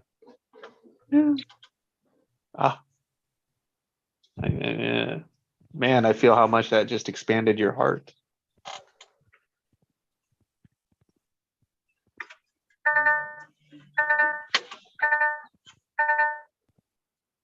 I love those ripples. I love those ripples, and it's a lot of times I found that the hard conversations had to happen to get to the next better level in those relationships. But the more that the more I didn't take it personal, the more that I didn't take it personal, and maybe they did. It's like, oh, it's your resistance. I'm okay. I'll sit in this space with you to resolve your resistance. Yeah.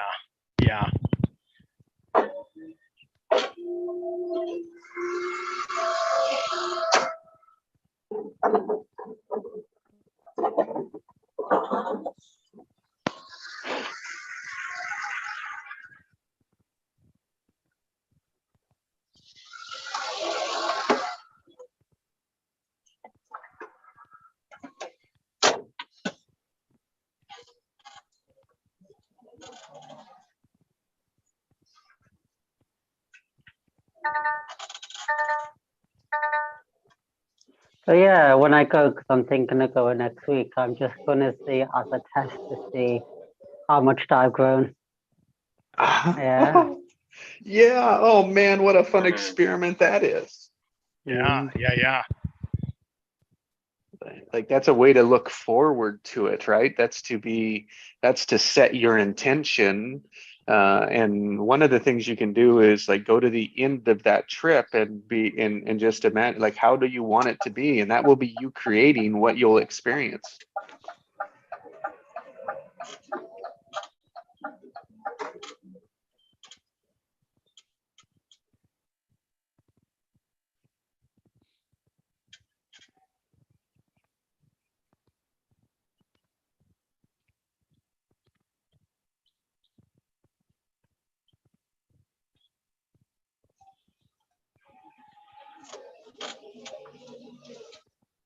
Yeah, we create it all.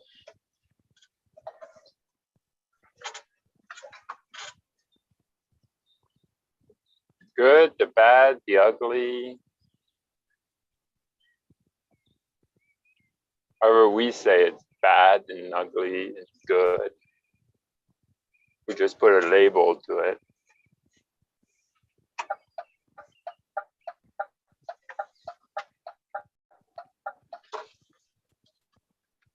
I'll let you guys know how it goes. Yeah. I think it'll be all right this time. I think it'll go good.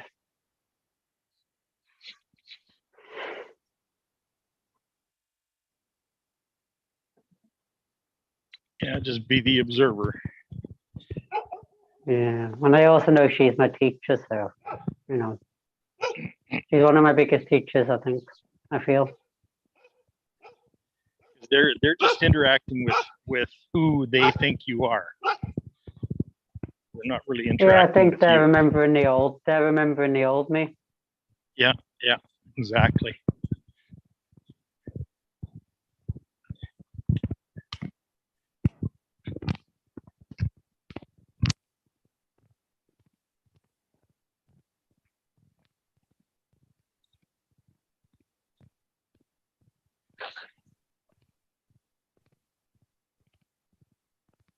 Yep, you'll have amazing moments and you'll have challenging moments.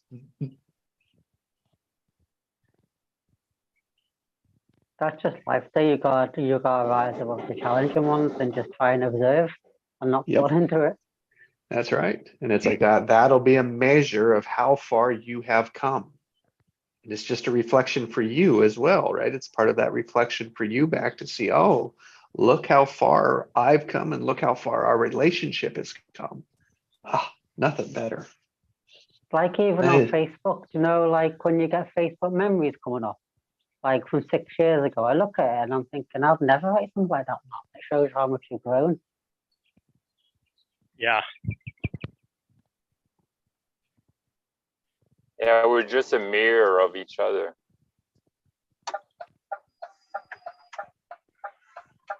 Am I going to react when you're throwing rocks at me, or I'll be the better man and send you love? Well, I did notice at Christmas she didn't really throw any rocks at me, just one about my hair. And then when I said about, oh, I love myself regardless, it's only hair, I'm not bothered.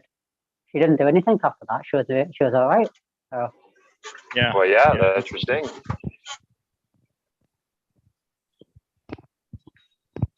It's almost like when you're doing meditation, right? So your ego mind always like comes be like, oh, what are you doing? Why you're sitting for so long, or why you're closing your eyes? Like, you know, you should be doing this and this and that. And eventually, like when you just don't pay attention, then they're like, okay, well, leave him alone now. Yeah. Right? They have no job, right? Like they yell at you, they did everything, you know, like they're like, you know, trying to grab your attention. And eventually they're just like, okay, well, apparently he doesn't want my attention. And then like, I can't get his energy, so better go somewhere else. And that's what happened with your mom. yeah, the message I'm getting is just respond with love. That's it. Really take a breath and respond with love.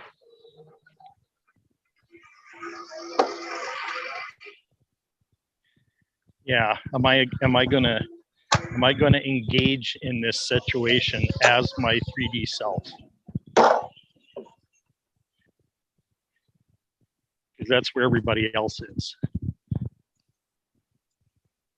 But the thing is, you don't have to. You don't have to engage with the situation as your 3D self.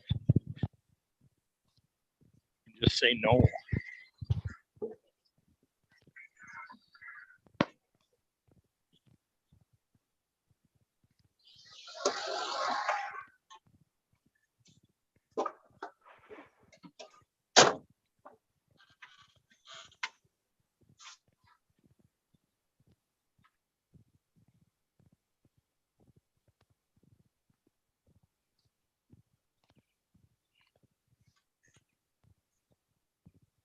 You know, all the triggers and hurts and emotions and everything are in your 3D self.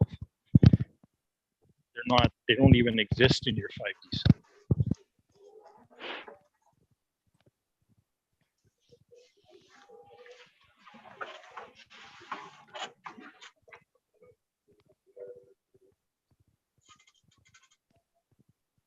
And what I'm getting is we've all been there in past lives, so, you know,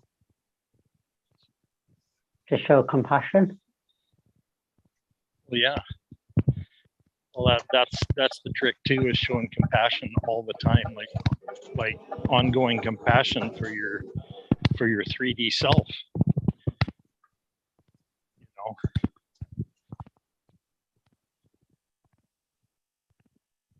because that's not you. That's the self that you created. I would like to share something really quickly. I went to see, do you remember I said I went to see that guy and you can see timelines, past life timelines? I went to see him again, and he did a healing, and he saw a past life where I was female. He said to me it was in the 1940s, around 1940s, 1950s, and he said that I lived in America, I lived in Kansas, and he said that I was one of the first female flight attendants on American Express, like the first ever flight attendant on a plane. And he said it was a silver plane. And he said that I was really pretty. He said I was really attractive. He said I was this really, really pretty woman. He said I had jet black hair, green eyes. I was white. And he said I was really, really pretty, like model type pretty. And he said to me, I could have had any man that I wanted. I had so many men chasing me. Yeah, And you were my apparently in wife. that lifetime, sorry. You were my wife. Yeah, and apparently in that lifetime, I was a bit stuck up because I was so pretty and I had all these men after me. And apparently there was this guy who worked in baggage, you know, like the baggage in the airport. And apparently I fell in love with him. He loved me and I loved him. But apparently he wasn't very attractive. So I denied my love for him because he wasn't that attractive. And apparently I was on a long haul flight and I met this guy and he was really good looking and he was quite rich as well. So I ended up choosing money and looks over love. And apparently I married this man and he promised me that he was going to make me a model because I was this really pretty woman. Apparently he was a film producer and he worked in Hollywood and he was going to make me this really famous model. So we ended up getting married, but apparently they were all false promises. And apparently he was an alcoholic and it became really abusive, the marriage. And apparently he lost all his money and he blamed me for losing all his money. And apparently I ended that life, I killed myself because of the abuse. But yeah, it explained a lot. Apparently I didn't have kids in that lifetime either, so. Interesting. Wow. So yeah, we've all been there, you know. I apparently I was like a bit like that in the past life, so you know. Morning.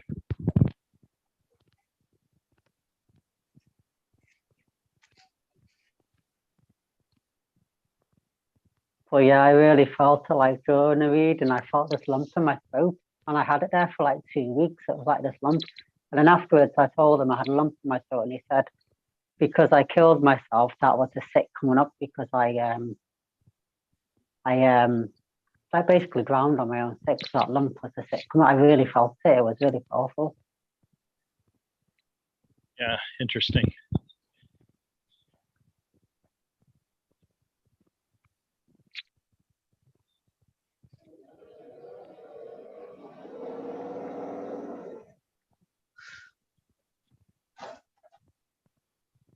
But what I'm seeing now is like with my mum and my sister, they're all about looks and materialism. Like they're not really from the heart. So I feel like the past life then, I was like that. But now it's being reflected to me in this life from my mum and my sister. Does that make sense? It's mirroring to me how I was in the past life. Does that make sense? Yes. Oh yeah. Yeah, it's almost like seeing it, you know, like seeing how far you came. So like, you know, because you had always like, you have, like you said, like your sibling are like that, but now you can differentiate you from that. And is it helping you like to know your past life? It helped me to understand, because it helped me to understand, like, yeah, it has been helping me, because I felt a huge shift during that one. And it helped me to understand why I chose my siblings, because I was like that in a past life. So it's just reflecting to me how I was in a past life. It's mirroring. Yeah, the And dynamics. also, sorry. Yeah, the dynamics of it, the interplay, the interrelationship. Yeah, and it's like, he told me in that lifetime that my husband was an alcoholic, like, and it was abusive. But then my dad's an alcoholic. Alcohol's been in all my life in this lifetime, because my dad's been an alcoholic since I was born. So yeah, it makes a lot of sense. Like, alcohol played a big part in this lifetime as well. Yeah. And he also said to me as well, because in that incarnation, I was this really pretty female, and I had so much male attention. Like, every single man was obsessed with me, he said. Like, I was literally, like, I could have had any man. So in this lifetime, the negative experience I've experienced is because my soul wanted to experience the opposite. So in that lifetime, I had so many people. In this lifetime, I've experienced negativity for my looks, because my soul wanted to experience the opposite. That's what he told me as well.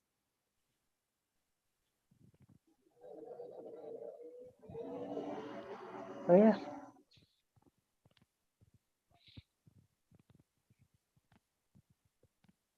It's helped me understand why some of the stuff's happened as it has, which is nice.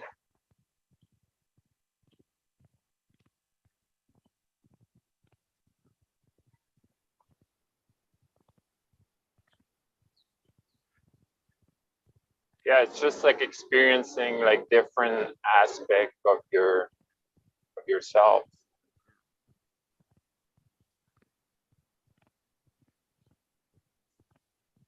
Right? You couldn't never have like the same life, because you'll never learn anything.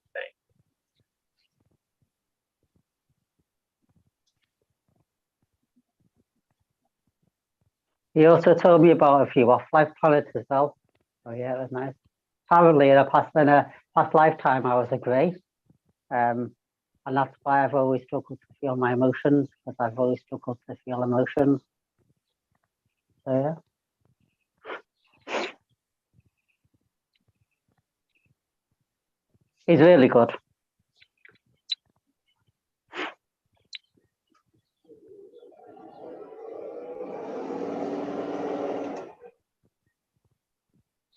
Did you see him in person? Yeah, I see him in person. He doesn't do it online, he does it in person. He's really good at timelines, like, yeah. So I've always thought, because I've never felt my emotions, and I've always struggled to feel emotions.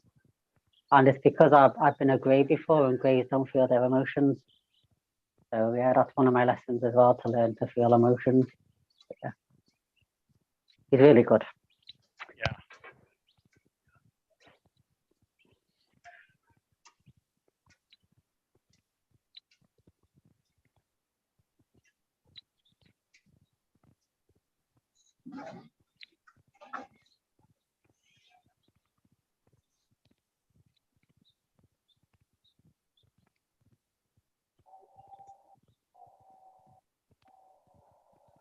Yeah, I have mixed feeling with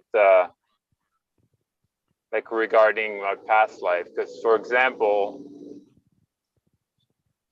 if say like one of my past life, I'm a serial killer,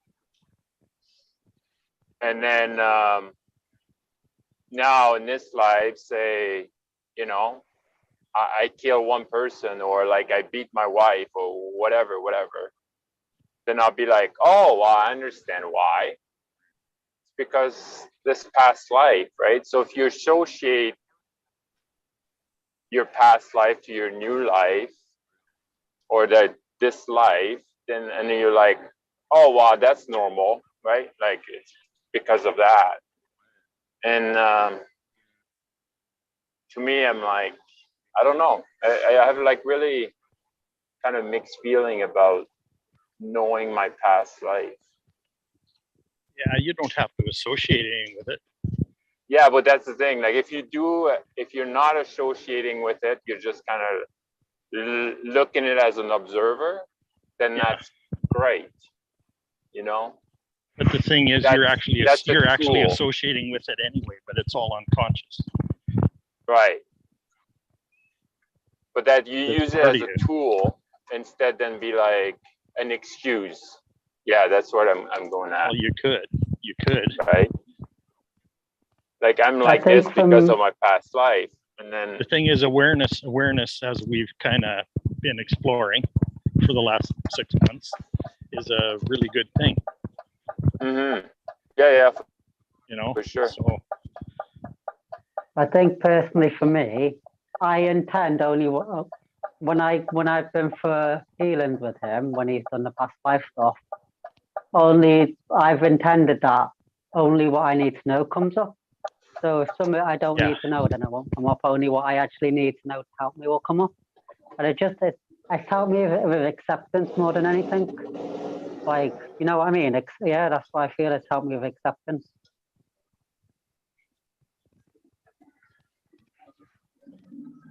And it's helped me to understand like why I chose my family and, for example, and, you know.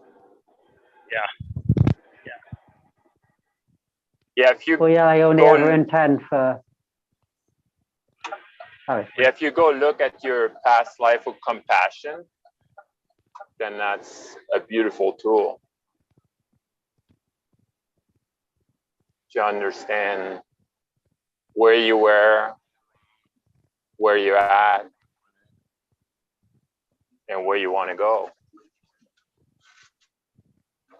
keep in mind, though, too, that understanding and wanting to understand can sometimes get in the way. Yeah, that's your thoughts again. Yep. Like, I'm going to be honest out Because you think first. this is this, and this is this, and this is this, which Right. can be extremely limiting. Yeah.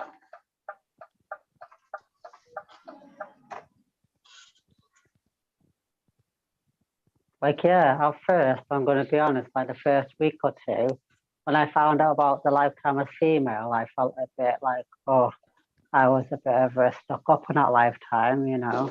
I may have been a bit of a bitch. So maybe that's, like, you know what I mean? I deserve this stuff. But then it's like, I've turned into compassion now, because it's like, for me to actually kill myself in that incarnation, I would have actually been in a really dark place. You know, so it's actually turned into compassion. It's turned from judgment, self-judgment, into compassion. So it's flipped. But yeah, the first week or two, I did feel a bit like, you know, oh, I was a bitch. Maybe I deserved it. I deserve it, you know.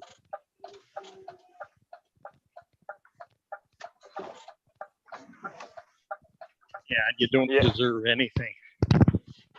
No, exactly, and that's why, like, when you associate your term. past life with with your life, right? That's what I'm saying. Like, so if you're pairing both together, then you know that might not something you want to explore. Yeah. But if you're detaching from your past life and you're looking at an observer, then it's beautiful. Yeah, like for me, I know very well that I slaughtered a lot of people, but I also know that I was burnt at the stake. So, you know, it's kind of a mixed bag. And on both sides of the fence, is what I'm saying. You know, I've been the abuser and I've been the abused. Both. We have to experience both, don't we? So we've all done both. We've been the all the good and the place. So. Yeah, and both of those are converging in one lifetime now. That's what fascinates me about it. It's kind of like all of this experience and past life and energetic memory and all that kind of stuff is converging into one space and time right now.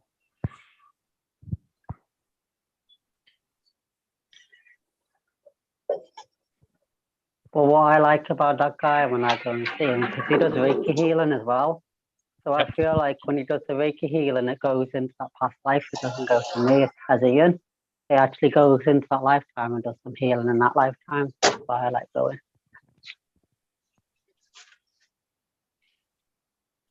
Yeah.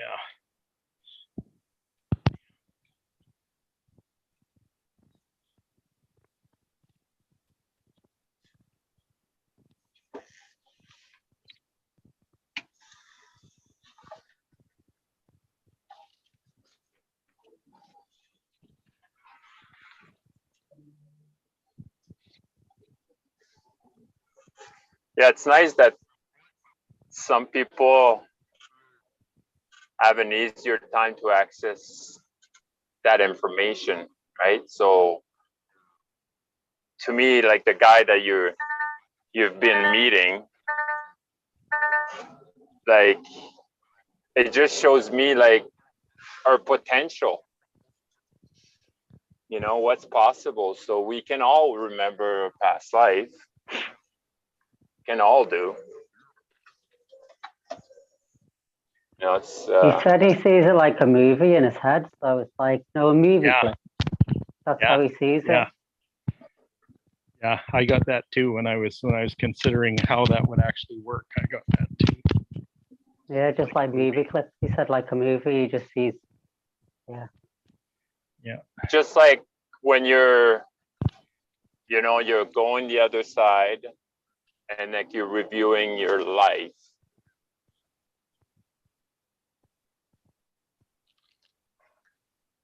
Like probably a similar concept. Image after image after image.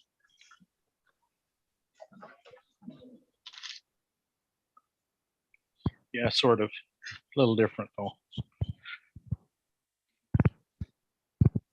Yeah, I have no idea. It's kind of, I have no idea. Like, I'm just like an old movie like that's on, you know.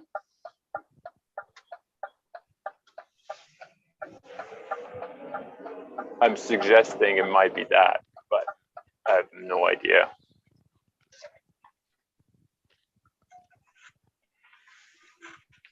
I see some stuff that way, and others are just really abstractions. They're just kind of there, and I know, like it's not like a visual thing. Sometimes it depends who it is, depends what's going on. It depends what space that I'm in personally. How those things Yeah, are there might received. be something regarding like, you know, I'm very visual. So for me to understand my life, it's with pictures. But someone else will be to hearing it, maybe, and then someone else will be like more the feeling of it, or maybe it has something to do with that too. That speaks to capacity as well.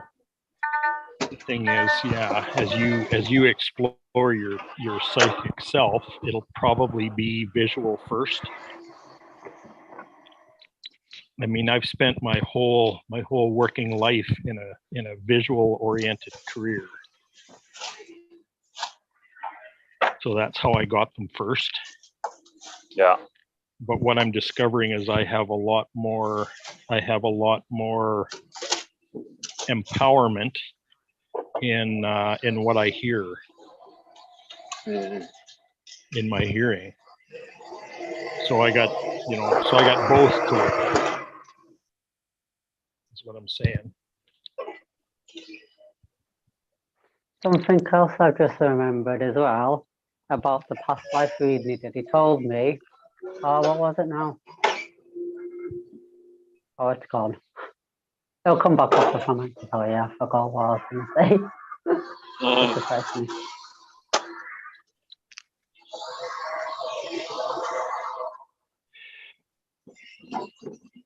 Oh yeah, he Can I do told it? me Okay, in go that for it. lifetime when I was female, because I was really pretty apparently, but I wasn't happy on the inside.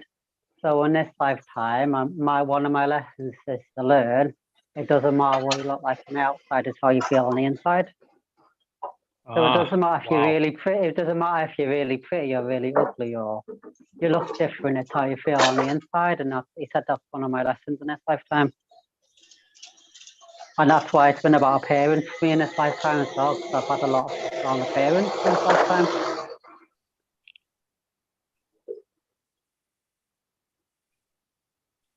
And I feel like I'm getting it because I realize now it doesn't matter what you look like on the outside, it's on the inside, it's how you feel on the inside, you know. You could be the most attractive person in the world, but if you're not happy on the inside, you know, you could be the most ugliest person in the world, but if you're really happy on the inside, that's what matters, how you feel on the inside.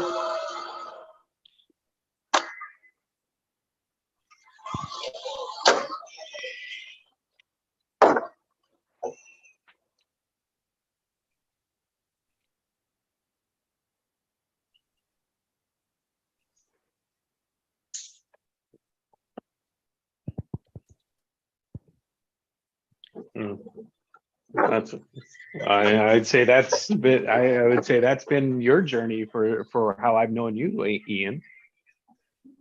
Yeah. Yep. I love it. Thank you for sharing. Oh yeah, it's okay. Yeah, I usually wouldn't say this sort of stuff to people, but yeah, you guys, I don't mind.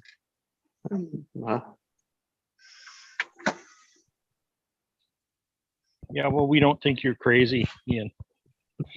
Oh, that It's not about validation. thinking I'm crazy. It's just because it's really personal stuff about past lives. So I wouldn't really usually tell people because it's, you know what I mean? It's really like Yeah. my soul journey. So, you know.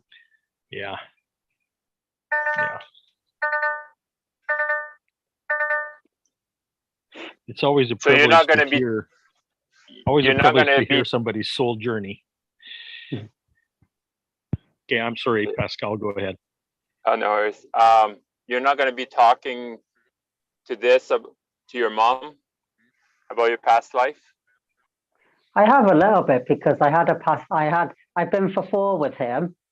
And my mum said to me, I remember her telling me this when I was a child, when I was growing up, she always used to have a dream that she would crash into a tree, and that's why she never learned to drive, because she's always had fear of crashing into a tree and dying.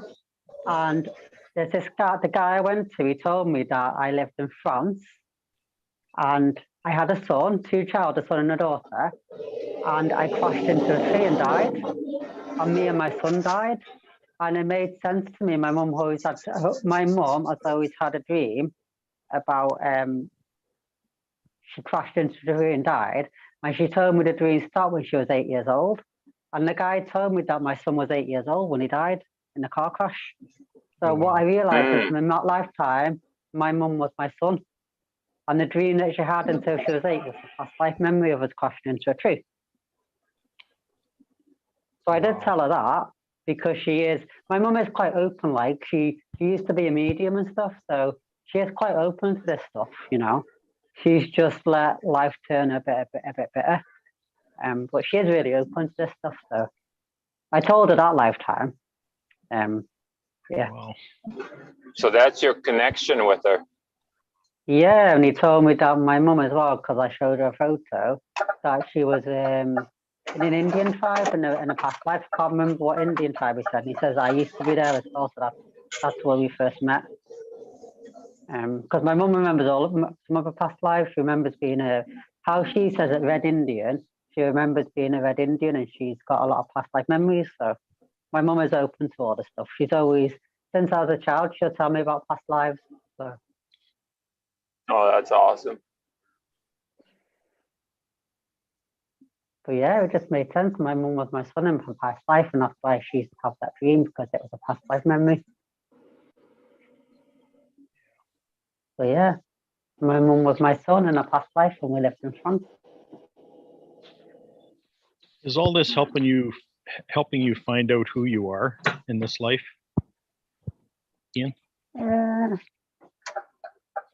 I don't know. I was just drawn to go to him, like somebody recommended him, and I got the feeling to go. And then I've just been going, and yeah, I intend that only what I need to know will come up. Yeah, So only what will help because me. the reason I'm asking the question is because what's been happening with me, especially since I've been associating with all you guys, is I'm really finding out who my soul is. You know what I mean? Like,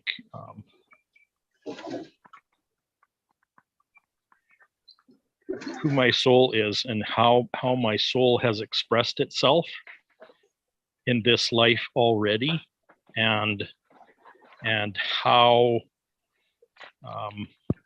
I'm getting kind of pictures and understandings of how my soul wants to express itself in this life. Like, and it's an accumulation of all the past lives and all the experience and everything from this life and all that comes to a kind of a crescendo in this particular life.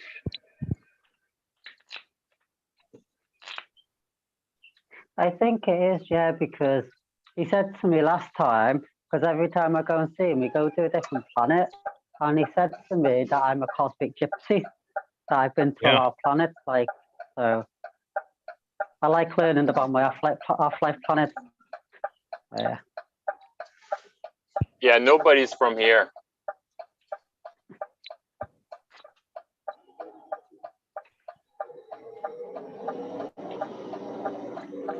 We're all kind of alien, you would say.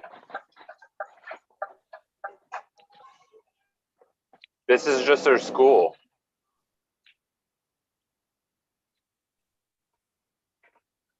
Yeah, and it's much more than a school. Yeah, he also told me as well, one of the reasons I chose to come to Earth was to learn about emotions, because the planets I've been on before, they don't feel emotions like humans do. So one of the reasons I came to Earth was to learn about emotions. Yep.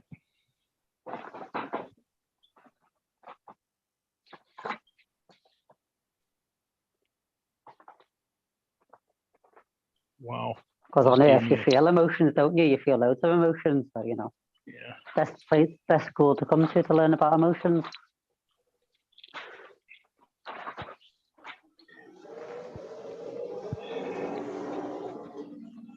Yeah, you just gave me an insight there, Ian, around emotions. Is like it's another one of those masteries. Learning, like, not learning how to master your emotions, but learning how to utilize the energy of them for certain purposes. Like they're actually, emotions are actually an energetic resource, is what just came to me. So it's like you can harness that resource and actually use the energy of that as a cause for certain things. Like you can direct it. It's kind of like the image that's coming to me is like a wizard with spells. Mm. You know what I Like mean? transcend energy. Yeah, actually, well, it's actually mastering the energy for certain specific purposes. That's the energy that's already there.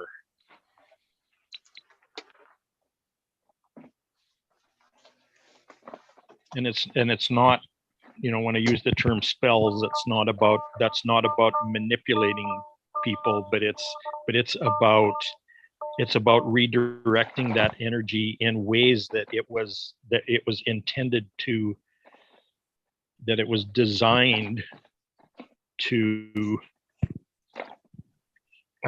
be used. So it's about empowerment using the resources that are already there.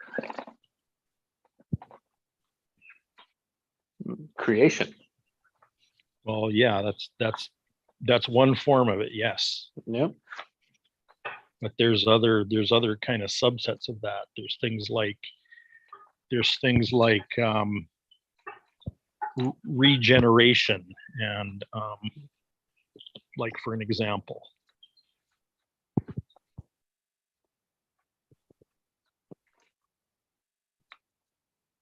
so that emotional energy can actually be directed. Yeah. It can be guided and directed, Focus. to empower places that wouldn't normally be, or that are not typical. Let's put it that way.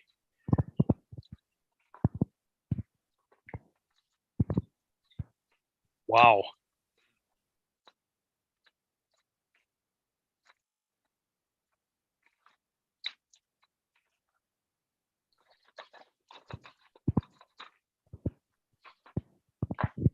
Craig, you're a part of wisdom.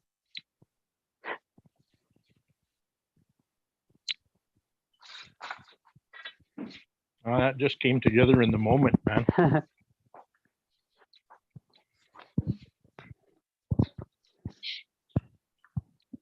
Synthesized before my very eyes, and yours too.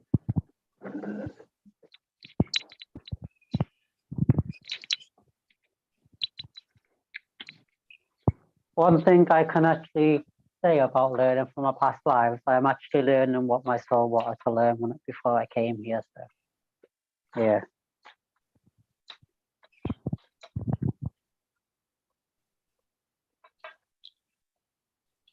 Which is helping me feel more peace. Mm-hmm.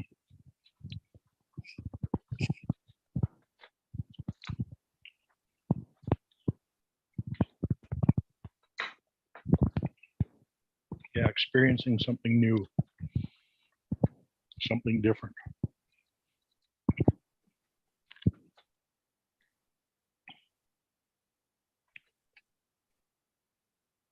And of course, the possibilities of that are endless.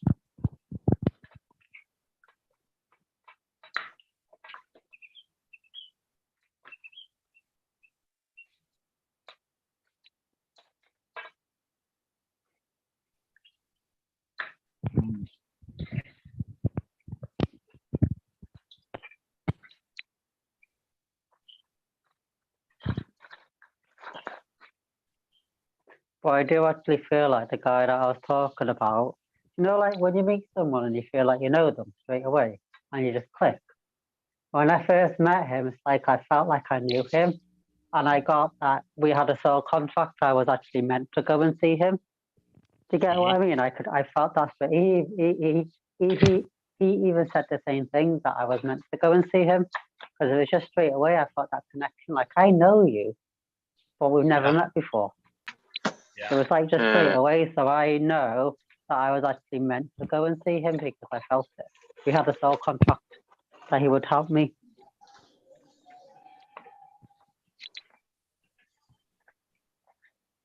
Here's the thing. And I don't get that with many people. You know, all these people that have come into these morning sessions, I know very well. I've met them all before. I think it's not an accident that we're teaming up again.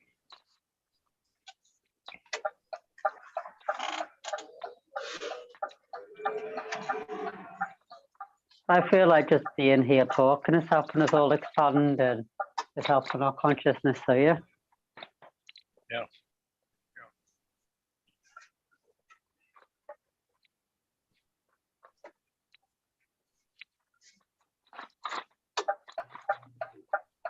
I'm grateful for you also. Thank you. Same here. Yeah, and it's a matter of coming together and combining resources, you know.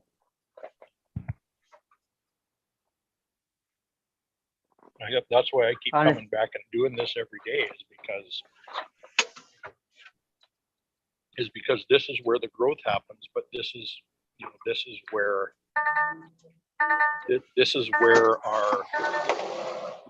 our abilities, like our genius, is acknowledged and validated.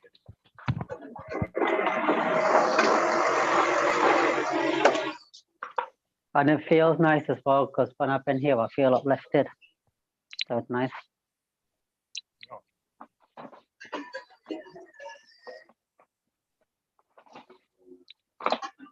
Yeah, for me, it's to get closer and closer to remember who I really am.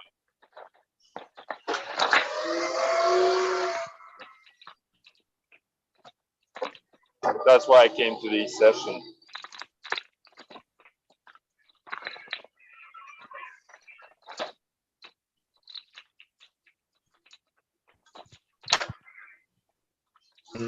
And for me, was I got tired of doing it alone. Yeah, and I hit my limits, my capacities, and like all of you helped me see things completely different from other ways, from other places. And from that, it releases me and makes me, allows me to find me, become me, be me. And so I thank you all for sharing, like teaching me how to come together and be with other people. Yeah. Without judging, right? Without, but coming in compassion and wonder. Ah, that's the big one.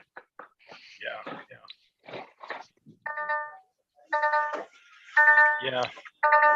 And for me, the not being tied to social graces that we've grown up with is really liberating for me.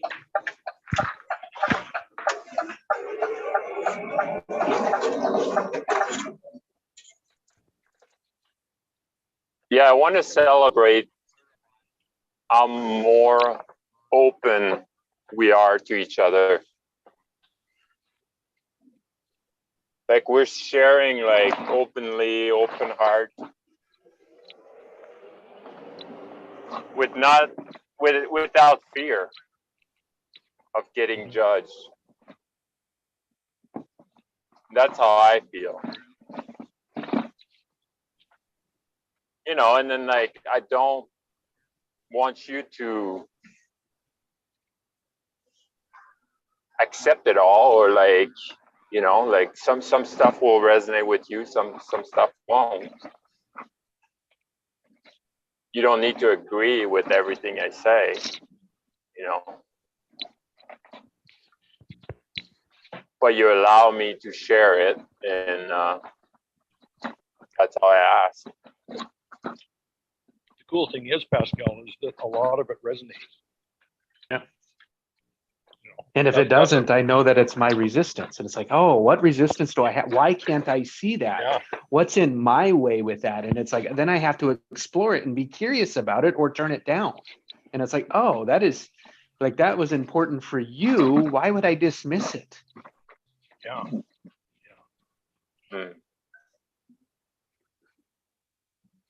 I'm getting to the point where I don't want to turn anything down because it's all very significant.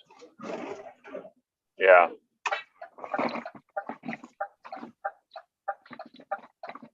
Yeah, as long as it's true to you, then I'm ready to listen.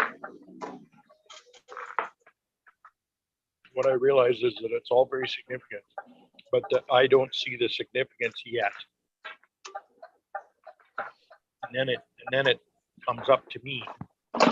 Wow, this came up. Why is that significant? What does that actually mean? Why is it, you know, why did it show up now? And how does that relate to other to other things, other seeds that I've been growing.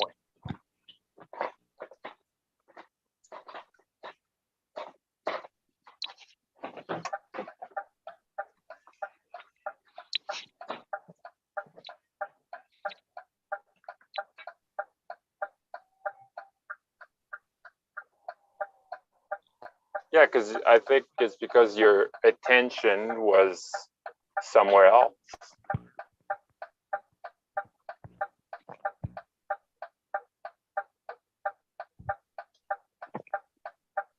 Right? It's like I bought a white Subaru, and I thought it was a unique car. Now that I have one, it's like everybody has a has white one, Subaru. right? Yeah. So, Yeah. is it because I got one that everybody got one, or it's because I pay attention more to them?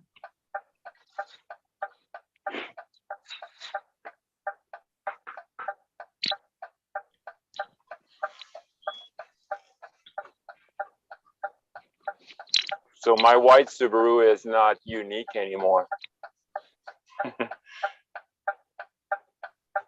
It's unique because your ass is sitting in it. Yeah, yeah.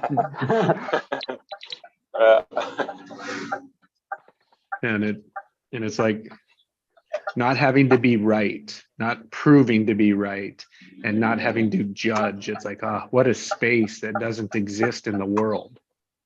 Mm-hmm. It's like, what a place where I don't always have to know the answer. I don't have to be right. And it's like the curiosity in that is just there's so much more to observe, to learn, to become when it's expansive. And so that's what this organism, right? This choice that we're creating adds so much color and flavor to life. That's my experience. And it's because of each of your uniqueness through your journey. And it's like, oh, that just adds so much more fun. Yeah, being curious of your difference.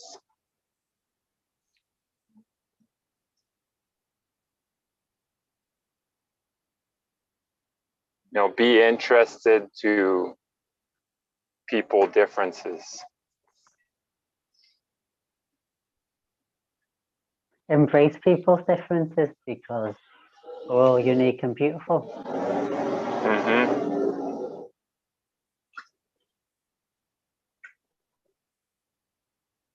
Your experience is not better or worse than mine. Yeah. And in Ian's demonstration today, it's like, oh, whatever, we're going to come and experience the other side of it if we haven't already. So Yeah. Yeah. karma. Yeah.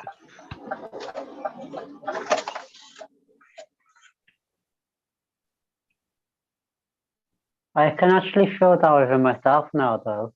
I'm embracing myself more and I'm liking myself. And like most of my life, I've had like severe body issues and body dysmorphia, but now I actually like my uniqueness. You know, I can feel the shift, the massive shift. Yes. I love that.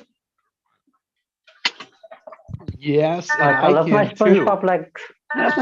And I can too. I can feel it too. Mm-hmm. I mean, from the very first time, I felt how much compassion and joy and happiness you had for the world in your heart. It just wasn't able to be free. Me.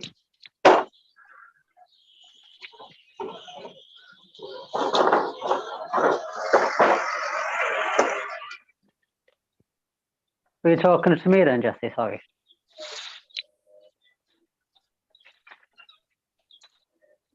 Yes, I was, Ian. Oh, thank you. Thank you. I feel with me, this book, one of the lessons I've learned, you have to see it in myself first. It doesn't matter what anyone else said to me. you have to see it for yourself first before you believe it. So, because I've seen it for myself now. It's coming. Do you know what I mean? Yes. Like Yes, people I can do. say, "Oh, yeah, you've got a nice heart, you're a good person," but if you don't see it within yourself, then you've got to see it within yourself. Once you see it within yourself, you expand more and you believe it. Yes. And that's what I meant by it was trapped. Yeah. You weren't letting it out. You weren't letting the world see it. You weren't giving it to the world, and that was tearing you up on the inside.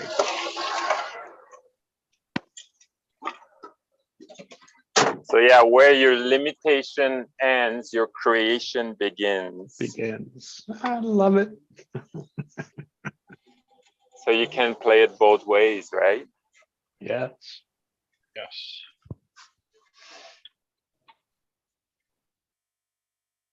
And that's what I love about these sessions. It's like we're inviting our geniuses to come out and play.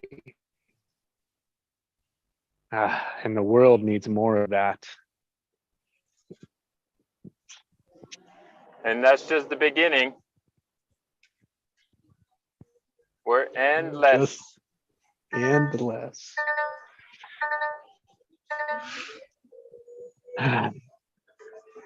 Well, guys, thank you so much. I feel complete. All good things do have to come to an end. And Yeah, on to the next one. Scatter to the next one. absolutely. Have a fantastic day, guys. Thank you. You Thank guys you too. all. For your contribution, your love, and your wisdom. Yeah. Yes. Well said. Yes. I'm going to agree with that one completely. Mhm. Thank you, Pascal. Big Yeah. love all. There you go. Yeah, take See care, you guys. Much love.